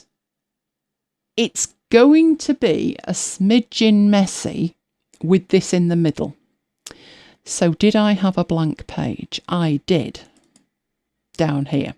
This is actually linked in to a tab at the top that says help with your planner. But what I'm going to do is duplicate this. That's going to cause havoc as well. Do you know what? I'm not going to duplicate that. I'm going to undo that. It will cause havoc because I've already got links in this file. So I'll add in 2 extra pages. I want 2 pages, and I want them after page 33, and I don't want any master pages. Right, all will become clear as to why I'm actually doing this. Right, I'm doing this because I don't want the spine there while I'm working. It'll confuse everything. But I will show you, I am going to use this, and we're going to paste it back in place when we've got what we need. So I'm taking it from there and just putting it on a blank page to make it easy to work with. Right. It's going to need quite a bit of triage though before it gets put in the right place. So I'm not going to worry about the spine going over it and all the rest of it. I'm just going to stretch it out here. Right. I need an extra column on here before we go any further because I need the notes column. So I'm going to go into here and I am going to insert a column. Right, there's our first problem. It always inserts it to the left. That's okay. We can go into here and cut that. Come on, you can do it. That's better. And then paste it into there. And that has harmed nothing. This is going to say notes, so I'm going to put that in there. And this one is going to be much smaller, like that. Don't know what height this is going to be yet, but that is going to be much smaller. I would say 10 or 12. And then I need to format it. So I'm going to cross here. I've got a whole range of pretty colours that I can use up here. I can't remember with this one. I've got a document palette as well. I've got legal colours, margin colours, all kinds of stuff. And I've got global colours for all of the days and dates, etc. So let's say with this one, it's August. So it would make sense that that matched August. I need to change the font. Yes, I would probably make a text style, but I'm going to have it as Trajan. And I'm going to make it fractionally bigger than that. So we'll make it 14 and we'll make it white. So let's make the text white. Okay, so that's the top bit done. Right, the rest of this is a matter of putting these dates where they need to be. So that means using the table panel, and the inset is currently set tiny, but the placement isn't right before we fiddle with the inset. So over here, it's centered, and we don't want it centered, we want it top aligned, and we want it aligned to match the other one, and that was aligned to the right. Now we can worry about the inset. So making the inset 2mm insets it nicely. Last thing to probably do with the text, again, is to make that Trajan so it matches. And black is probably a little bit too harsh. So maybe make that some kind of grey. We need to be able to see it. We don't want it this kind of grey because we're going to colour this, but 50's reasonable. Right.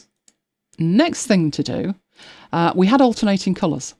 So if I went up here and I picked this row and this row and this row, those ones I would like to be white. Okay, so let's put in a cell colour. I tend to do it over here, to be honest. That way I know I'm getting it in the right place. So if I go into there and we have white as an option there. That just means that it has some colour in it because we had that problem where you could see through it with the cover. Right, the other two in here, so that one and that one, I want to have a fill.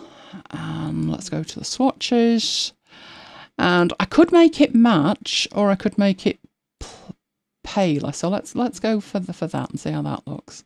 A little bit paler. So that looks great. Obviously, we still have the huge elephant in the room here that this is going to cut the spine in half. But don't worry about that. We're going to deal with that. Right. Is it ready? Is it the right size? No, it's not. I can't guess the right size from this page. I only put this on this page because I didn't want you to have the spine behind it and be confused what's going on. But now I can cut that and I can take it back to the page it's going to live on, which was up here, wasn't it? It was that page there. So this is where this calendar is going to be. Remember what we're aiming for. We're aiming for something that looks like that. Right. I'm going to paste it on there. Now we can see the grid. Is the grid the correct grid? I am not confident that that is. Let me go and make sure that is the grid that I want, which is the basic, and it was my dot grid. Right, that looks fine. So I need to get this in about the right place. Another way to get it in the right place is, if we look at this one, we've got the spine applied to it. This one, we don't have the tabs. So let's go and have a look what we've got in terms of up here. We have the tabs on that one. Do we have tabs? And I'm not sure, I'm not at all sure that we do. But this one, we've got the tabs. Let's put on that. We will apply that to this as well. So on this page, I wouldn't normally do this, but time is of the essence, so let's get it done. Right, let me apply a master to this page. I do not want to replace the existing. I want just this spread, and I want not to apply the discs to it. I want to apply the tabs to it. And fingers crossed that will work. Awesome. Now I've got something to work to. I've got to work around this spine, and I've got to work to these tabs. Right, let's get this in the right place. So I would probably zoom in and make absolutely certain that looks good enough to me. So let's see it twang. It has twanged. It is in the right place there. Down here, I can afford not to scale this proportionally. I can afford to just pull it to fill the space. So I would have that going down to the bottom there. So 198 millimeters is what I've got in terms of space to work with on this layout. Right, nearly there. Right, is there much point in setting this up by pulling it across and getting everything set up there? Probably not, because we've got this spine issue to worry about. But this is the stage where you're looking at it and make absolutely sure everything is right. And I can see there's a problem. If we look at the completed one and take away that, we can see the borders on it were a lovely pink colour, not black. So there's that to think about. So I'm going to go into here. I'm going to get the whole thing back to the table. Couple of ways to do it. I could do that in here with this. I could put a frame on it at the top, but what I'll do is I will just select the whole thing. I'll go into the fill and we'll make it deep enough so we can see it. Oh, no, it wasn't fill. Oh, what am I thinking? No, it's borders. I need the borders. I need that border there and I need this colour here, which is currently black. Don't do the fill. It's not the fill. Right, let's go and get some colours. What have we got that's deeper? Let's start with August, but we'll change it. So we're starting with it, but making it deeper. Perfect, I think, after the errant let's put a fill on it. No, let's not. Okay, it's perfect. Apart from the fact it's going right over the spine. But other than that, it's perfect. No, we don't want to bring the spine to the front because it will disrupt Thursday and Friday. Oh, what to do? Right, well, that table is perfect-ish. It's perfect in terms of the dates, the colours, everything. But I need to cut it down the middle, basically. There is an easy way to do this. Right. I'm going to select the table. I'm going to copy it. I'm going to paste it. Now I have two tables. Let's move this table off to the side. I'm going to make it so it's just covering the tabs, otherwise it's going to disappear. Right, so this is the one I'm working with. This is Monday, Tuesday, Wednesday and Thursday. But I've got Friday, Saturday, Sunday and the notes in it. So take the columns and just delete them. It will fill the space. We can just scoot that back so it goes up to our spine over there. And I think I had, what on earth is going on there? How many copies did I have of that? Just let me get rid of this. We should have, that's it. That's what we want.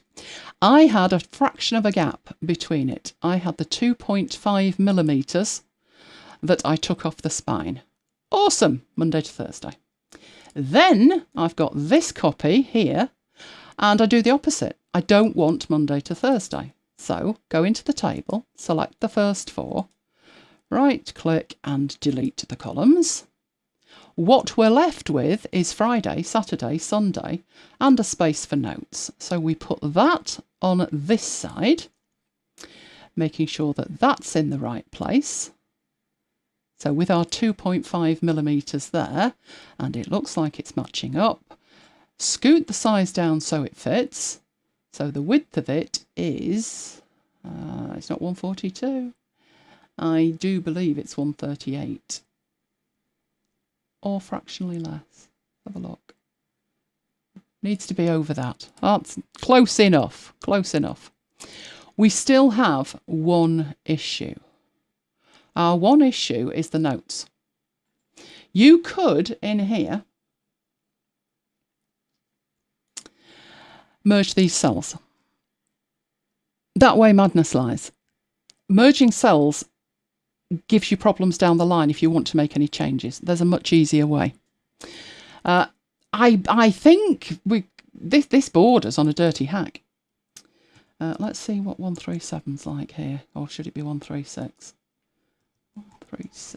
The 136, perfect. Right. It does border on a dirty hack, but we'll do it anyway. Right, what I'm going to do is I'm going to draw a table. I only need one column, so I'm not particularly concerned size-wise or anything else either. I've got my table. I'm going to put my table on the top of there. And I'm going to zoom in. And it looks absolutely hideous. I totally agree. Absolutely hideous. But what I'm going to do is scale it.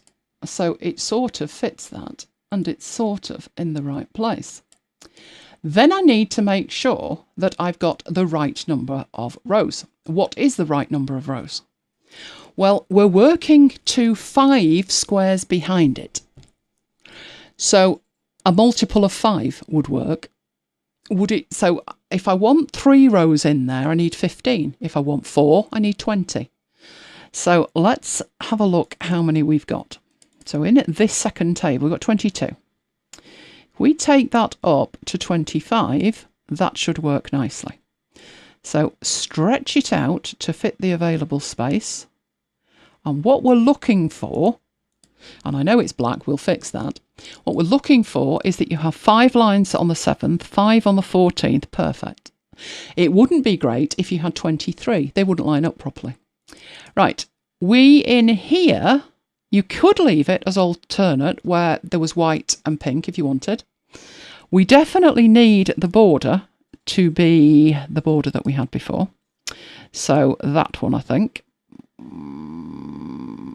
That one there, let's have a look. Oh, it's done the outside, let's do the inside. Right, grab the whole thing. Oh, come on.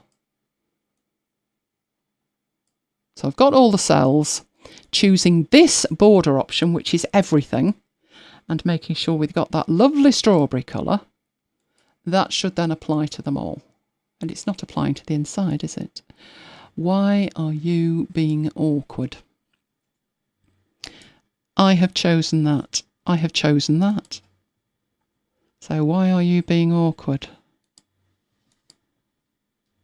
You know, you click one thing wrong here and it ripples through. There we go. Now it's right.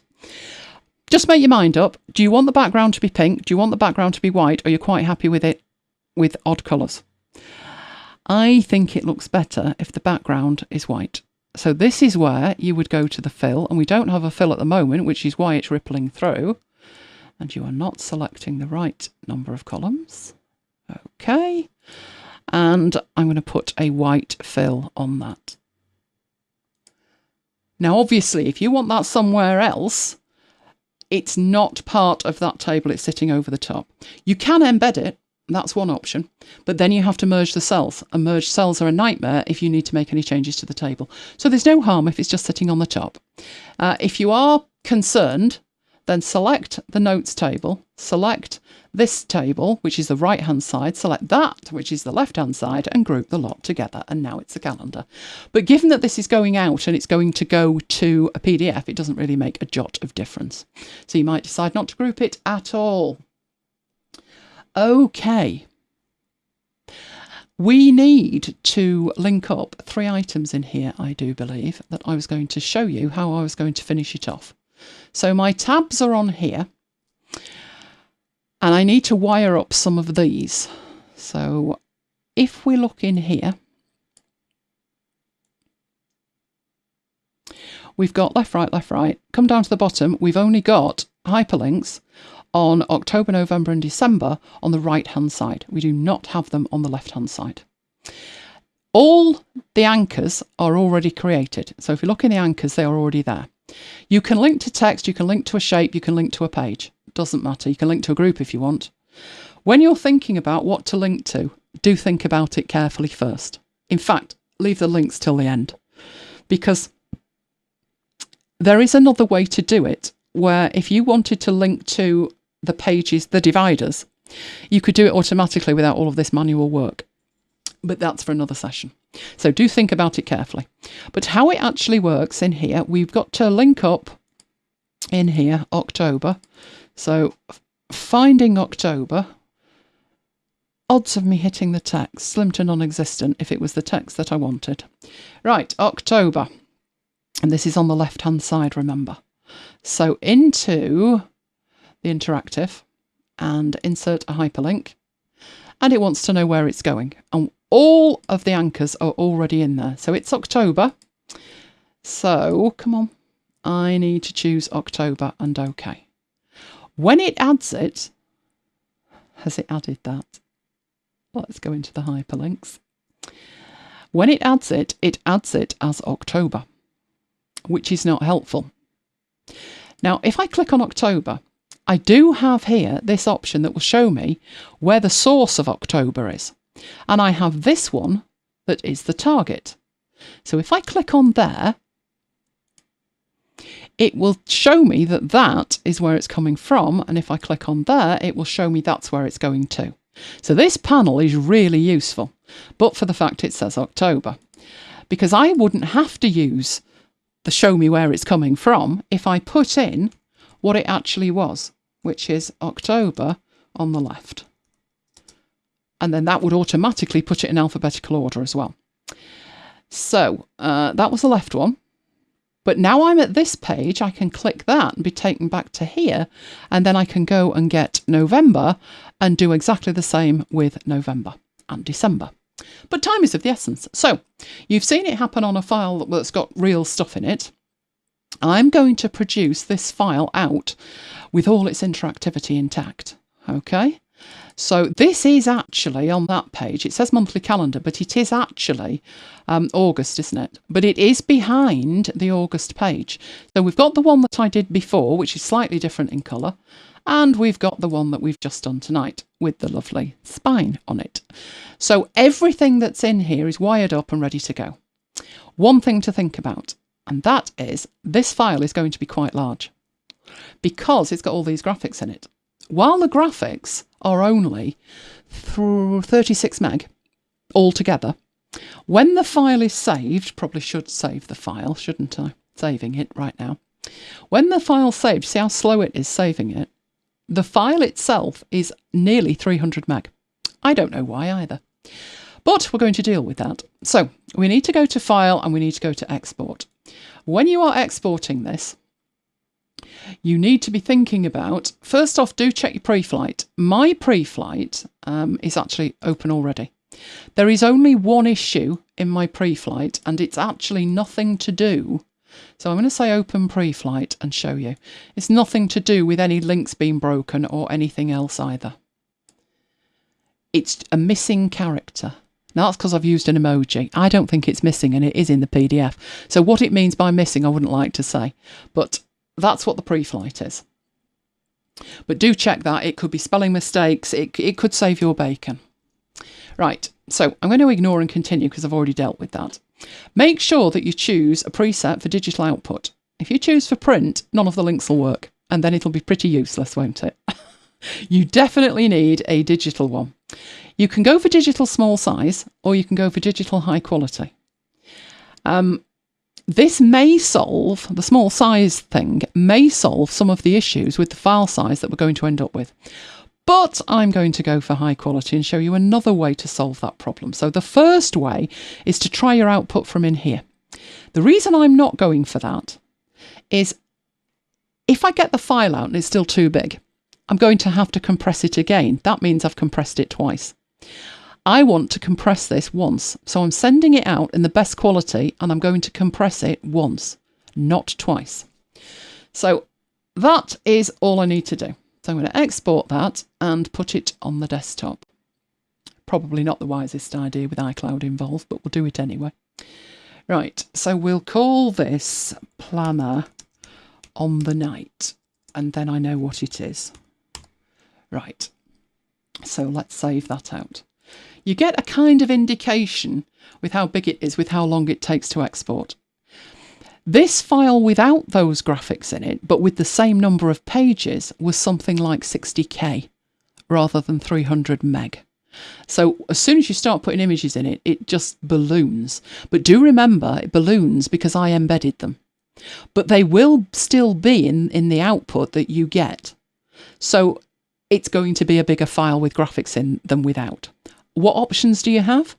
Well, if you designed the divider covers as vectors in Designer or even in Publisher, the file would be much, much smaller. So one option would be to go for coloured dividers that match the tabs. That would work. Or you could even have patterns as long as they're vector patterns, and these weren't. These were JPEGs and quite big JPEGs, as you can see. Look at it, struggling. But it will get there. It will.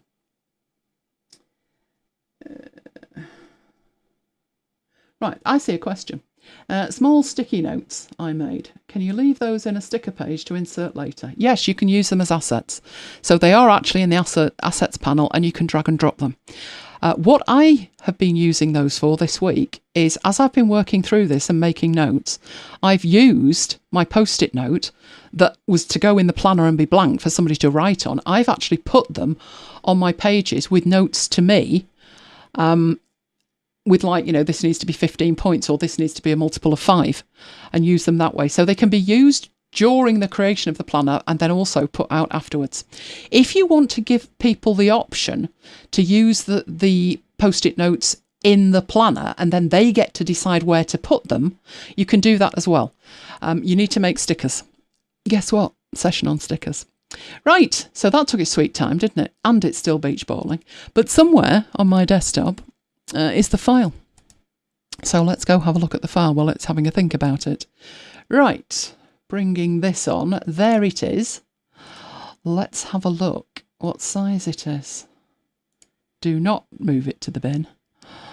Right, it's 233 meg. Okay, so what I'm going to do with that, let's get rid of this and rid of this, right, is I'm going to open this and it's going to open in Adobe Acrobat. I've elected, when I came to output it, I chose for all of the anchors that the anchors be exported as PDF bookmarks, and that's what these are. So if you're looking at it on a desktop, these will take you to the right place because they are all wired up. But we're probably going to be more interested in what it actually looks like with things like this, isn't it? So that's what we designed. Do the links work? Can we go from here to July? We should be able to. It's getting quite uppity with itself. There you go. Yes, we can. So while it works on a desktop, it's a bit big. It would be better to transfer it to a device if the file was smaller. And we do have an option in here to reduce the file size. Now, I know this is Acrobat Pro, and not many people have access to Acrobat Pro. PDF Expert does exactly the same thing, and there are online services, if you don't have anything else, that will take a PDF and reduce the file size. So it wants me to save it. So I'm going to save this as compressed so we can see the difference in size. You could overwrite the other one. It will give you 17 warnings about doing that, but you could do it if you want to. So it looks like it's finished strutting its stuff there. Have you? Have you finished strutting your stuff? Or are you? Oh, no, you haven't. You're down here reducing it. So it's going through the file and it's reducing it. There doesn't seem to be much in the way in Acrobat Pro of any options for me to choose to say, you can compress this one, but don't compress that one. It just compresses it. But the resulting file, so this is the compressed file now, doesn't look any different. It really doesn't look any different. So this won't affect the quality at all because all of that was vector. These things, which aren't vector, don't look like they're damaged in any kind of way that you would notice. They look exactly the same as they did before. So let's have a look what we've got now in terms of file size. So the first one on the left is the compressed one. That will be 2.1 meg, despite all those graphics. And the other one is 233 meg, so it's worth doing. That will make the difference between being able to upload this to a sales site and having to link to it off-site. So this is the file that we want transferred onto our iPad. So I'm going to do it through GoodNotes. GoodNotes makes it simple if you're using the desktop app. So GoodNotes will open eventually on the desktop. It'll have a think about it. It's bouncing. It's bounced. Right, where are you? On the wrong screen. Fabulous. Right, there it is. I have all of my locations organised with Para, which is Projects, Areas, Resources and Archives. But because we're only looking at this, I'll just dump it in the root. I know it's criminal. Right. And it flashes an upload icon and a synchronization while it's uploading and synchronizing. But obviously, because it's only 2 meg, it's going to take seconds rather than days. Right. Now we need the iPad. So with a bit of luck, you'll be able to see my iPad any time now. So first of all, I will share it. Oh, come on, that's better. Right. Why do you do this to me? Oh, I'll let you off. Right, let's go into there.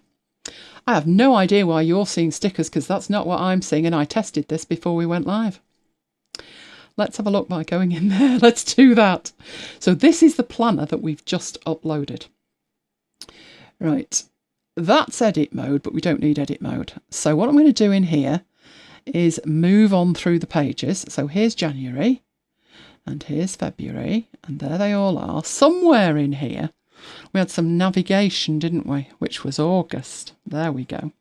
So can we navigate if I tap June? Yes, we can. And obviously, if all of these pages had the right tabs on, we could navigate there as well. And there's December. So the navigation is straight there. Right, let's go have a look at August, where we've got our calendars. So that's the one I did in my testing.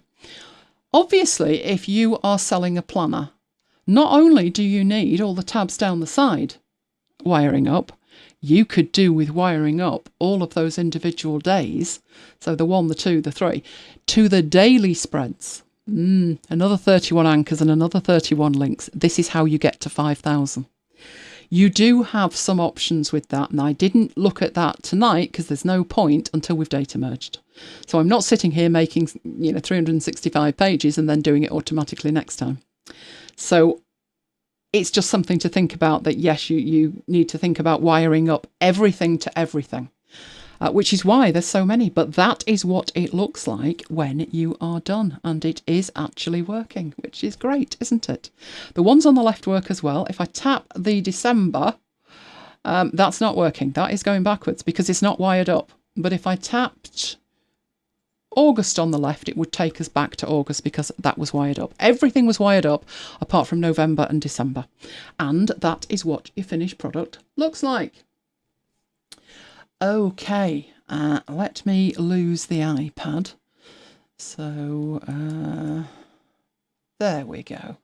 And put you over there out of the way. Put you out of your misery, as it were.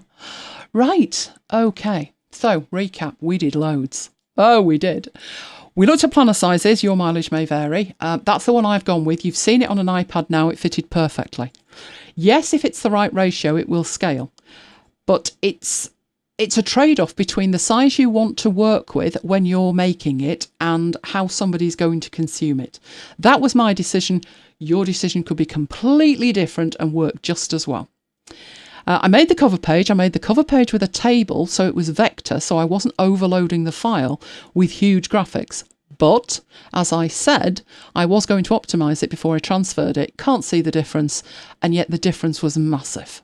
Absolutely huge. Master pages for the planners themselves, then the spine discs and the decorations were on master pages. There were smart master pages, so I could create a master page that had both the decoration and the spine. The planner tabs are the bit that probably is the most complicated for the navigation, but it's just a thing that takes time. Don't play around with it and make all 12. Play around with 1 or 2 and then stop. And then say to yourself, what features does Affinity Publisher have that will make future me very happy? Text styles is one. Global colours is another. Assets is a third. You've even got shape styles. They do not automatically update, but it's a start. If you are concerned that you may want to tweak it in such a way that you want them all to change size or something, then think about what we did last week, which was we used symbols via Studio Link in Affinity Designer. So there's a lot of thinking goes into it up front to make it easier down the line. Then we added the interactivity in a 2-part process. You specify a destination and then you specify the jump-off point. The destination is the anchor, the jump-off point is the hyperlink. Then we exported it, making sure that it was interactive, so export for digital. Optimised it. That was well worth doing, because the size of it will not only impact how long it takes to transfer it, but also how snappy it is in use on the device as well. While it might be great on your iPad, like my iPad is the most recent M1 iPad, it flies, but I've also got an iPad from 2014. And it's a little bit slower on that, considerably. So you don't want those older iPads that people may have. It's the iPad that's been slow with it, but it reflects badly on your planner. So optimise the life out of your planner. Then transfer it to a device and make sure that you check that every link is working. And I did manage to squeeze in the split monthly view, which was doing it the easy way, where we duplicated the finished product and deleted what we didn't want, which was way easier than starting again with another table and doing all of the format again. Much faster. Right, we do have future sessions. I've been teasing, haven't I? Because of our new series. The next session is Power Up Planner Page Creation with Data Merge. This is fabulous. So if you want 365 pages by designing one, that's the answer to it. So that will be with you soon. If you did not see the Create Planner pages in Affinity Publisher, you need to catch up. There is a QR code there and Mike will put the link in the chat. All the links you need to all of the previous sessions are in the description below the video as well. So that was the first session of the Planner series. This has been the second. I could have left this, I mentioned this last week, I could have left the interactive bit until we'd done the data merge. It didn't really matter which way round we did it, but it probably made more sense in terms of you wanting to see things linked up to do this one first, so that's why I did. Right, everything that I do is available on demand at youtube.com/ElaineGiles. There are also dedicated playlists. There is the All Things Affinity playlist, which is every session I have ever done and every video I have ever done on Affinity. That is a QR code for that. And there is a more specific playlist, which is for just Publisher. And that is the QR code for that. Make sure you hit subscribe and, of course, the notification bell. That way you'll make sure that you don't miss anything, including the live sessions. Of course, we love you guys. And if you have enjoyed it or learnt anything today, give us a like. Really does make a difference. Supporting the channel is much appreciated. Right, if you want first notification of anything and everything that I do, then go to elainegiles.com/VIP. That is my mailing list. There's at least 2 mails a week, sometimes more than that. One will be announcing the next live session or video, and the other will have precise timings for the last video. So if you want to just go over a little bit, you can go directly to that bit without scrolling through and playing around with it. Right, so do we have questions? I'm sure we've got questions. Right, your microphone's on. Away we go, Mike. How do you make this disc gold? How do you make this? How do you make a disc or make a particular disc gold? I presume a disc.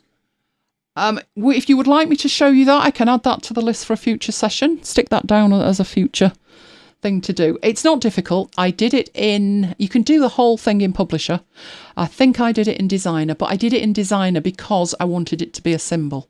But you can just as easily add that as an asset and then take it on. You can create sets of, you can do a lot with them. There's probably a session just on discs, isn't there? Probably. Let me have a ponder. One thing I didn't have the time to do was create like 8 sets of discs that were all different, like plasticky colours. So I went for the silver and gold. It's not difficult. It's just a few shapes with a specific fill. That really is all it is. And I think I made the double one by making the gold one and then squeezing it down. So it's not difficult. I will add that to the list of things to be done. Oh, I see super chats. I'm at the end of the chat, so thank you very much, Patricia. That is much appreciated. If I've missed anybody else's super chat, I'm quickly going back up. Have I missed a super chat? I don't think so, no. I don't think so. Right, well, thank you very much, Patricia. That is much appreciated. Right, questions? Could you use a transparent object, e.g. clear square only? To do what with? As an anchor point for navigation. Yes, absolutely. It may be a good idea with that, I've done that before. We did that when we did, gosh, I can't remember which session it was. We did it anyway. I know when it was. It was tables of contents. And we had a mood board, if you remember. And there was nothing on the mood. We didn't want text on the mood board. We wanted moods on the mood board. So I created a text style, and I made the text transparent, and the links went to that. So yes, as long as there is something there that publisher understands, it doesn't matter if it's transparent. So yes, you can have secret anchors. Gosh, that takes me back to iBooks Author, which you couldn't put a link on a graphic. So what you had to do was put text over the top of the graphic in like 900 point font and put the link on that and then make it transparent. Oh, happy days. Oh, it was a good app book for that. So yes, you can absolutely do that. What else have we got? There's another super chat. Oh, thank you, Debbie. Thank you, that is much appreciated. Oh, I'm loving the green thing. It looks like a minion. I don't know what it is, but I like it. Thank you very much. Both Patricia and SFN say, could you add a column in the middle? Could you add a blank column to the middle of the page to allow for the binder when you did the monthly spread? Yes, I could. It would mean fiddling with the table. Yeah, you could have done that. I wanted to be able to size it. It's easier to size it when you're sizing the entire table to one specific part of the document. So if I'd have put the thing in the middle, I would have had to have manually sized the columns, and it's not as flexible. You've got an option which I didn't actually need to do, but let me show you why. If it's in one table, it's a little bit easier. So let's come out of there. Now you're ignoring me again. Good job the keyboard didn't go like the mouse has done. Mouse has been a pain all night. Right, let's go into Publisher and have a look. Right, it actually worked out quite nicely for me when I did this. But one problem you've got when it comes to tables, so I'll work on this half of this table. This bit at the top is actually a little bit too tall. So if I go into there and I want to size this, if I size that so it's smaller, look what happens at the bottom. The edge of the table is moving at the bottom. So that's giving me problems everywhere else. There is an option for that. If you hold down the Shift key and make that narrower, it doesn't affect the entire size of the table. But now column 1 is the wrong width. It's deeper than the others. But because this is a single table, I can grab all the rows that I want to impact. So I'm leaving the first row out of this and right click and say evenly distribute the rows. And then it's perfect. Right, that has nothing to do with the spine, but you saw me size these. So the way I've done this is, let's come out of there. I can size these and all of the columns are equal. I don't have to fiddle at all. However I do that, all of those columns are equal. The column in the middle of here would be narrower than all of the others. So when I'm scaling it and sizing it and stuff, I'm going to have to go back to that middle one and make it a certain size, and then grab Monday to Thursday and manually size them, and Friday to the notes and manually size them. And trust me, by the time I've done that, the middle's gone. So I just found it easier to just keep it in 2 separate tables. And that was why. That was why I did that. Okay, let's get back into there. Right, any more questions? Yes, there was one. Do you have a sample planner we can play with the links and see what you've done? I haven't actually at the moment. This one is in the middle of being data merged. I guess I could put a simple one together. Do you mean the PDF output or do you mean the Affinity file? Let me know in the chat. What else have we got? That was it. Oh, are we all through? Right, okay. Last shout for questions then. Last shouts for questions before we contemplate data merge. Who's looking forward to data merge? I got a query today about data merge. Very interesting idea. I shall ponder that one. So thank you again for super chats. They are much appreciated. Thank you for being with me. And thank you for all the lovely comments as you went. I haven't been able to see them all at the moment, but I will catch up. I always catch up. Oh, hang on. I've seen a comment there. Just a minute. Now it's jumped. Don't jump on me. Frankie says, I don't get up before 7 a.m. just for anyone. I'm not just anyone. Thank you, Frankie. Thank you. Oh, in terms of that issue you've been having with fractions, what a black hole that is. What a pain of hurt that is. It seems to be font dependent before you get any further. So before you even, if the font doesn't support, it's not happening. It's not happening no matter what you do at the Affinity Publisher end. If the font does support it, then you've got a few options. So that's as far as I've got. What font are you using? And you need to check if the font has got the symbols that you're looking for, because if it's not, you're out of luck. What you could do is use the font that you want to use and create these things as symbols in Designer and then bring them in. You could do that, but that might be a bit messy. So I don't have any detail about what you were trying to do with it, but that's where we're at with fractions. So some fonts are fantastic, some less so. It's actually more nuanced than that, because I use a font called Zapfino. You can see it on screen now. It's the one on the left-hand side where it says Elaine Giles. That's Zapfino. If you look at the end of it, where the E goes into the S on my surname, the E and the S are not actually touching. But when I built that graphic originally, I didn't do it in Affinity Designer. I did it in an app called Sketch. And it did touch, and it had a big swirl on it as well. That was automatic. That was how it worked. So when I came into Affinity Designer, I'm like, what's happened to my S? My S has gone. No matter what I do with it in Affinity Designer or Publisher, I cannot get the swirly S. It should be an extra glyph, an extended thing, and I should be able to choose the character, but I can't. It's just not supported. So not only does the font have to support it, but the app has to support the font. I'm not showing anything on my screen. I'm just showing the Elaine Giles up the side, the Q&A thing. It's just the way that it works, or in this case, doesn't work, no matter what I do. I even took the same font into PowerPoint, Keynote, you name it. And the only app that I could make it work with was Sketch, and Sketch is subscription, and it's eye-wateringly expensive. And I've got Designer and I use Designer. So it seemed ridiculous to take Sketch for just this one thing. One option would have been to create it and then convert it into curves. But then I wouldn't be able to edit it, would I? Now, it's doubtful I'd want to edit my name, ever. But that's not the point. It would mean then, if I did need text in that font, it wouldn't match. The E, if there was a word that had an E and an S at the end, it wouldn't match. So I decided to just suck it up and leave it. So it could be that's causing you problem.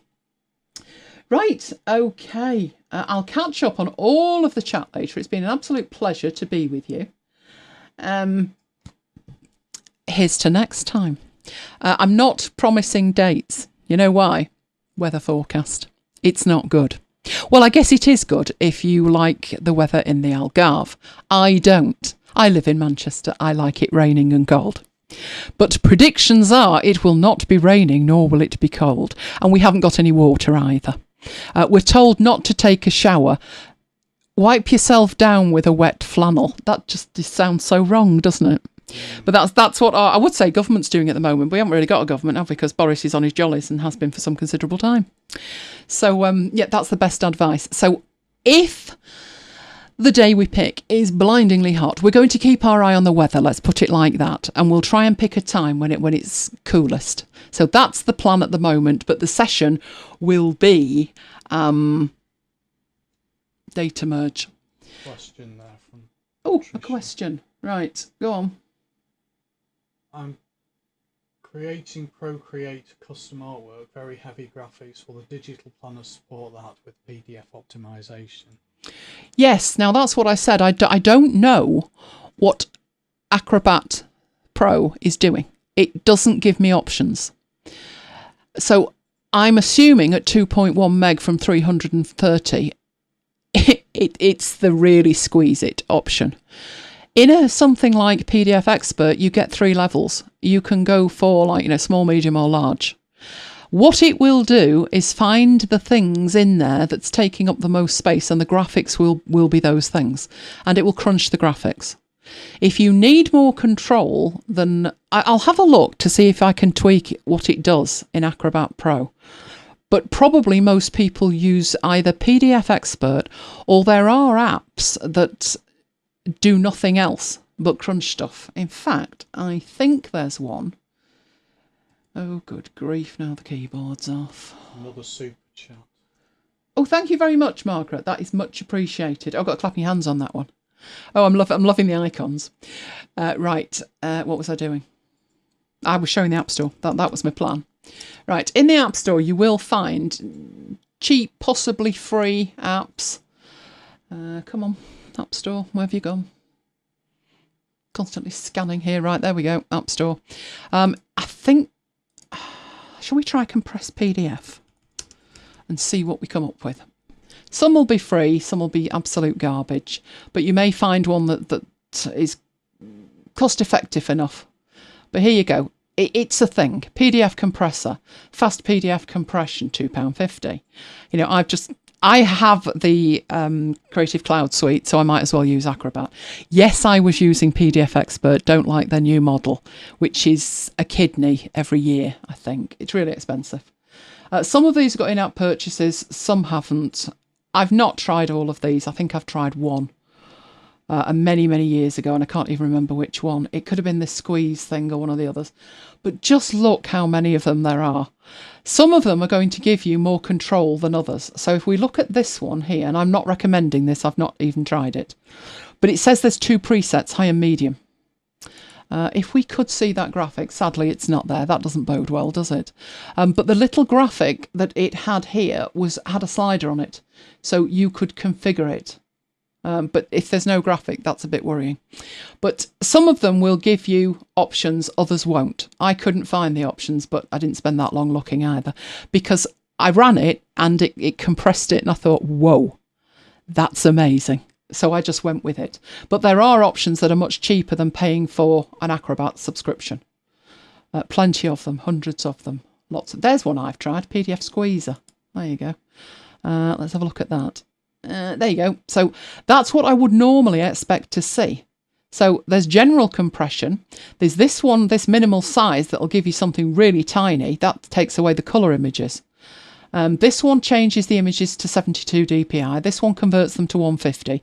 So some of these will tell you what they're doing, and then you will be able to choose what you want them to do. And it's a case of just, with the file you're working with, produce an output, run it through one of these options, or if you've got 2 or 3, see which suits your content better. Sometimes you're not going to be able to tell the difference between the DPI at 300 and 150. It's going to depend on the iPad. Looking at mine, it's absolutely perfect. So the vector is sharper than the bitmap at the back, but the bitmap looks exactly the same on the screen as it does on the iPad. And on the iPad, it's really compressed. Okay. Another question. Right, where you go. With the digital planner on OneNote, what makes it more manual than other programs? Okay, the way that the digital planner works is it creates a PDF for you. So you've got this PDF with lots and lots of pages in it. You could load that into OneNote, but you're loading it in as one attachment. What it wouldn't enable you to do is at the OneNote level have a tab for January and a tab for February, and each of those tabs, so the January one, have 31 pages in it, which are the 31 pages from your planner. You can make that happen, but you can imagine how long that would take. You'd have to explode the PDF to be individual pages and then drag and drop them in. It could be worth your while doing that, but it's very time consuming. Add that to the list, Mike. I will show you when we've got our fully exported thing. I will show you what OneNote can do with it. I was actually thinking there are apps that I haven't tried taking a PDF into. And I probably should. Who knows, might find one better than GoodNotes. But I have been with GoodNotes a long time and it's got a lot of stuff in it. And it just works. So I leave it. But ColorNote is very good. For the fact it's free, it's amazing. But the way OneNote works, it's just unfortunate that it attaches the PDF. So if you were going to work with it the way I would work with it in GoodNotes, you'd be opening an attachment and you wouldn't really be in OneNote. You would be in OneNote, but you'd kind of be nested in OneNote, and you wouldn't have the OneNote interface with the tabs on. If I was going to do that, if OneNote was what I had to use, I'd probably do it like a month at a time. Sometimes doing something manual is a better bet. So when I add stuff to my calendar, I obviously have a calendar that I could print out and things would be on it. It would be amazing. And people come to me and they want to automate the life out of everything. And the problem with doing that is sometimes you disconnect from it. So the way I'm working at the moment, I'm creating a daily plan and I'm doing it manually every day in Obsidian. Or I might be doing it in Rome, one or the other. But it's very manual and you kind of connect with what you're doing. But yes, I can see the appeal of a digital planner that you write in. For many years, I think I had a Filofax, a small standard size Filofax, for the first time when I was 18, I think. And I used that all the way through college, all the way through university, all the way through law school. And, you know, you're constantly buying pages and literally physically sticking them in. So I can see the benefit of a digital planner because it's so instantly understood what you do with it. If you've been using computers for a long, long time, let me know if you remember something called Starfish. What was it called? Starfish?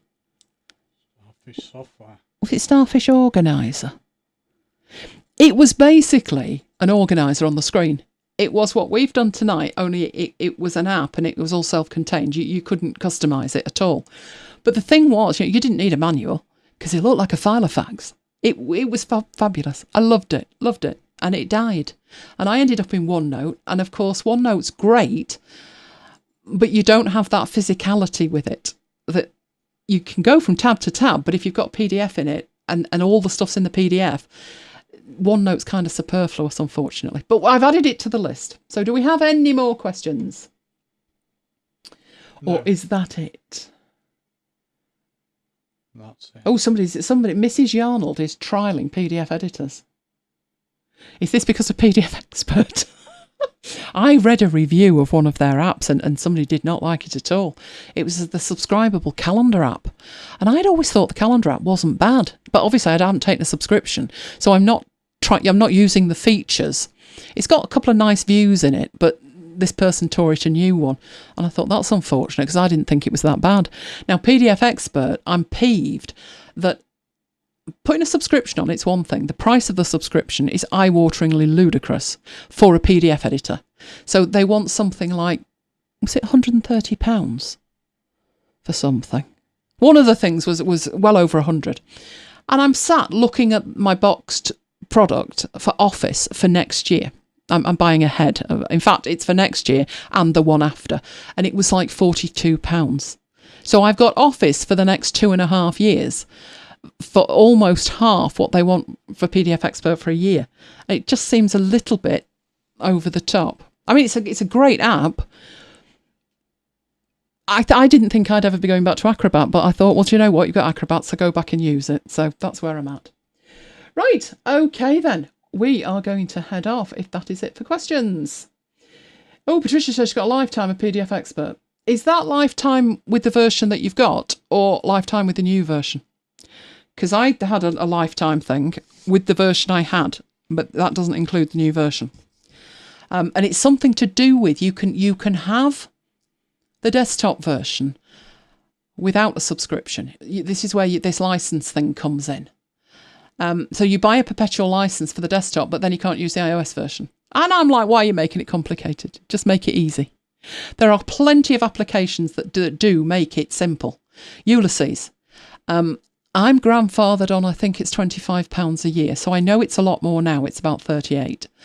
But the thing is, it doesn't matter how many computers I put it on or how many devices it's on, I can just use it and it's a flat fee for a year. It's simple. It's simple. Another one that's like that is MindNode. You have a MindNode account, you subscribe to MindNode, and it doesn't matter whether it's the desktop or devices. You can have it on as many as you like and it just works. It's fabulous. And then you've got PDF Expert. There's a subscription here and then there's a lifetime license there, and you can't have it on this platform, but you can have it on that platform. But then if you go for that platform, you can't have it on this. I'm like, do you know what? I can't read this. It was like 3 pages of these are the gotchas. And I started reading it and I got to paragraph 2 and I thought, do you know what? I'll just use Acrobat. And that's it. I changed the default handler for my PDF on my computer and not looked back since. I even installed Acrobat on my devices, which I haven't had installed since my first iPhone. So a long, long time ago, 15 years ago. That's what I did. So they're losing business, but there you go. Right, okay then. I am going to say good night from me. And good night from me. And we will both see you next time. Stay safe, guys.